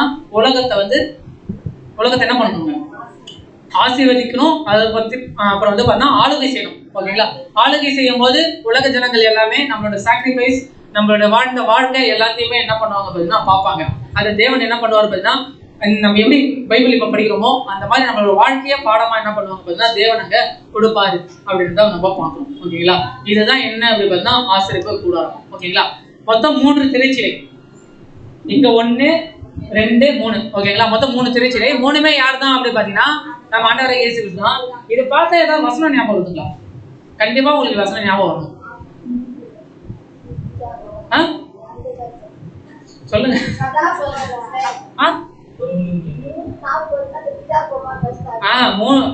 பிதாகுமாரன் படிச்சு அவை இல்ல, 3மே வழி. ஓகேங்களா? சரி, உங்களுக்கு ஒரு குழு கொடுக்கணுமா? சொல்லுங்க. நானே வழியும் சத்தியமும் ஜீவனுமா இருக்கேன். ஃபர்ஸ்ட் வழி. ஓகேங்களா? ஓபன் பண்ணி விட்டாருங்களா? சத்தியம். என்ன சத்தியம்? ஞானஸ்தானத்தை எடுத்தாதான், கிறிஸ்துக்குள்ள ஞானஸ்தானம் எடுத்தாதான் நம்மளால பரிசுத்த ஸ்தலத்துக்கு போக முடியும் அப்படின்ற ஒரு சத்தியத்தை யார் கொடுக்குறா அப்படின்னு பாத்தீங்கன்னா நம்ம ஆண்டவர் இயேசு கிறிஸ்து கொடுக்குறாரு. அடுத்தது மரணத்துக்குள்ளார போனாதான் நித்திய ஜீவன் நமக்கு கிடைக்கும். அழியாமை நித்திய ஜீவனுக்குள்ளார நம்ம போக முடியும். அதான் ஜீவன். அதுதான் இயேசு கிறிஸ்து சொல்றாரு, நானே வழியும் சத்தியமும் ஜீவனுமா இருக்கிறேன், என்னை அல்லாமல் ஒருவனும் பிதாவின் இடத்துல யாராலையும் என்ன பண்ண முடியாதுங்க, வர முடியாது அப்படின்றத. இது நம்ம எவ்வளவு நாள் படிச்சிருப்போம் இந்த வசனம். என்னைக்காவது நம்ம வந்து யோசிச்சிருப்போம் எதனால இது சொன்னாரு? யோசிச்சது இல்ல. என்ன வழி, என்ன சத்தியம், என்ன ஜீவன்? நம்மளுக்கு தான் ஜீவன் இருக்கு. ஏன் ஜீவன் சொல்றாரு நம்மளுக்கு தெரியாது.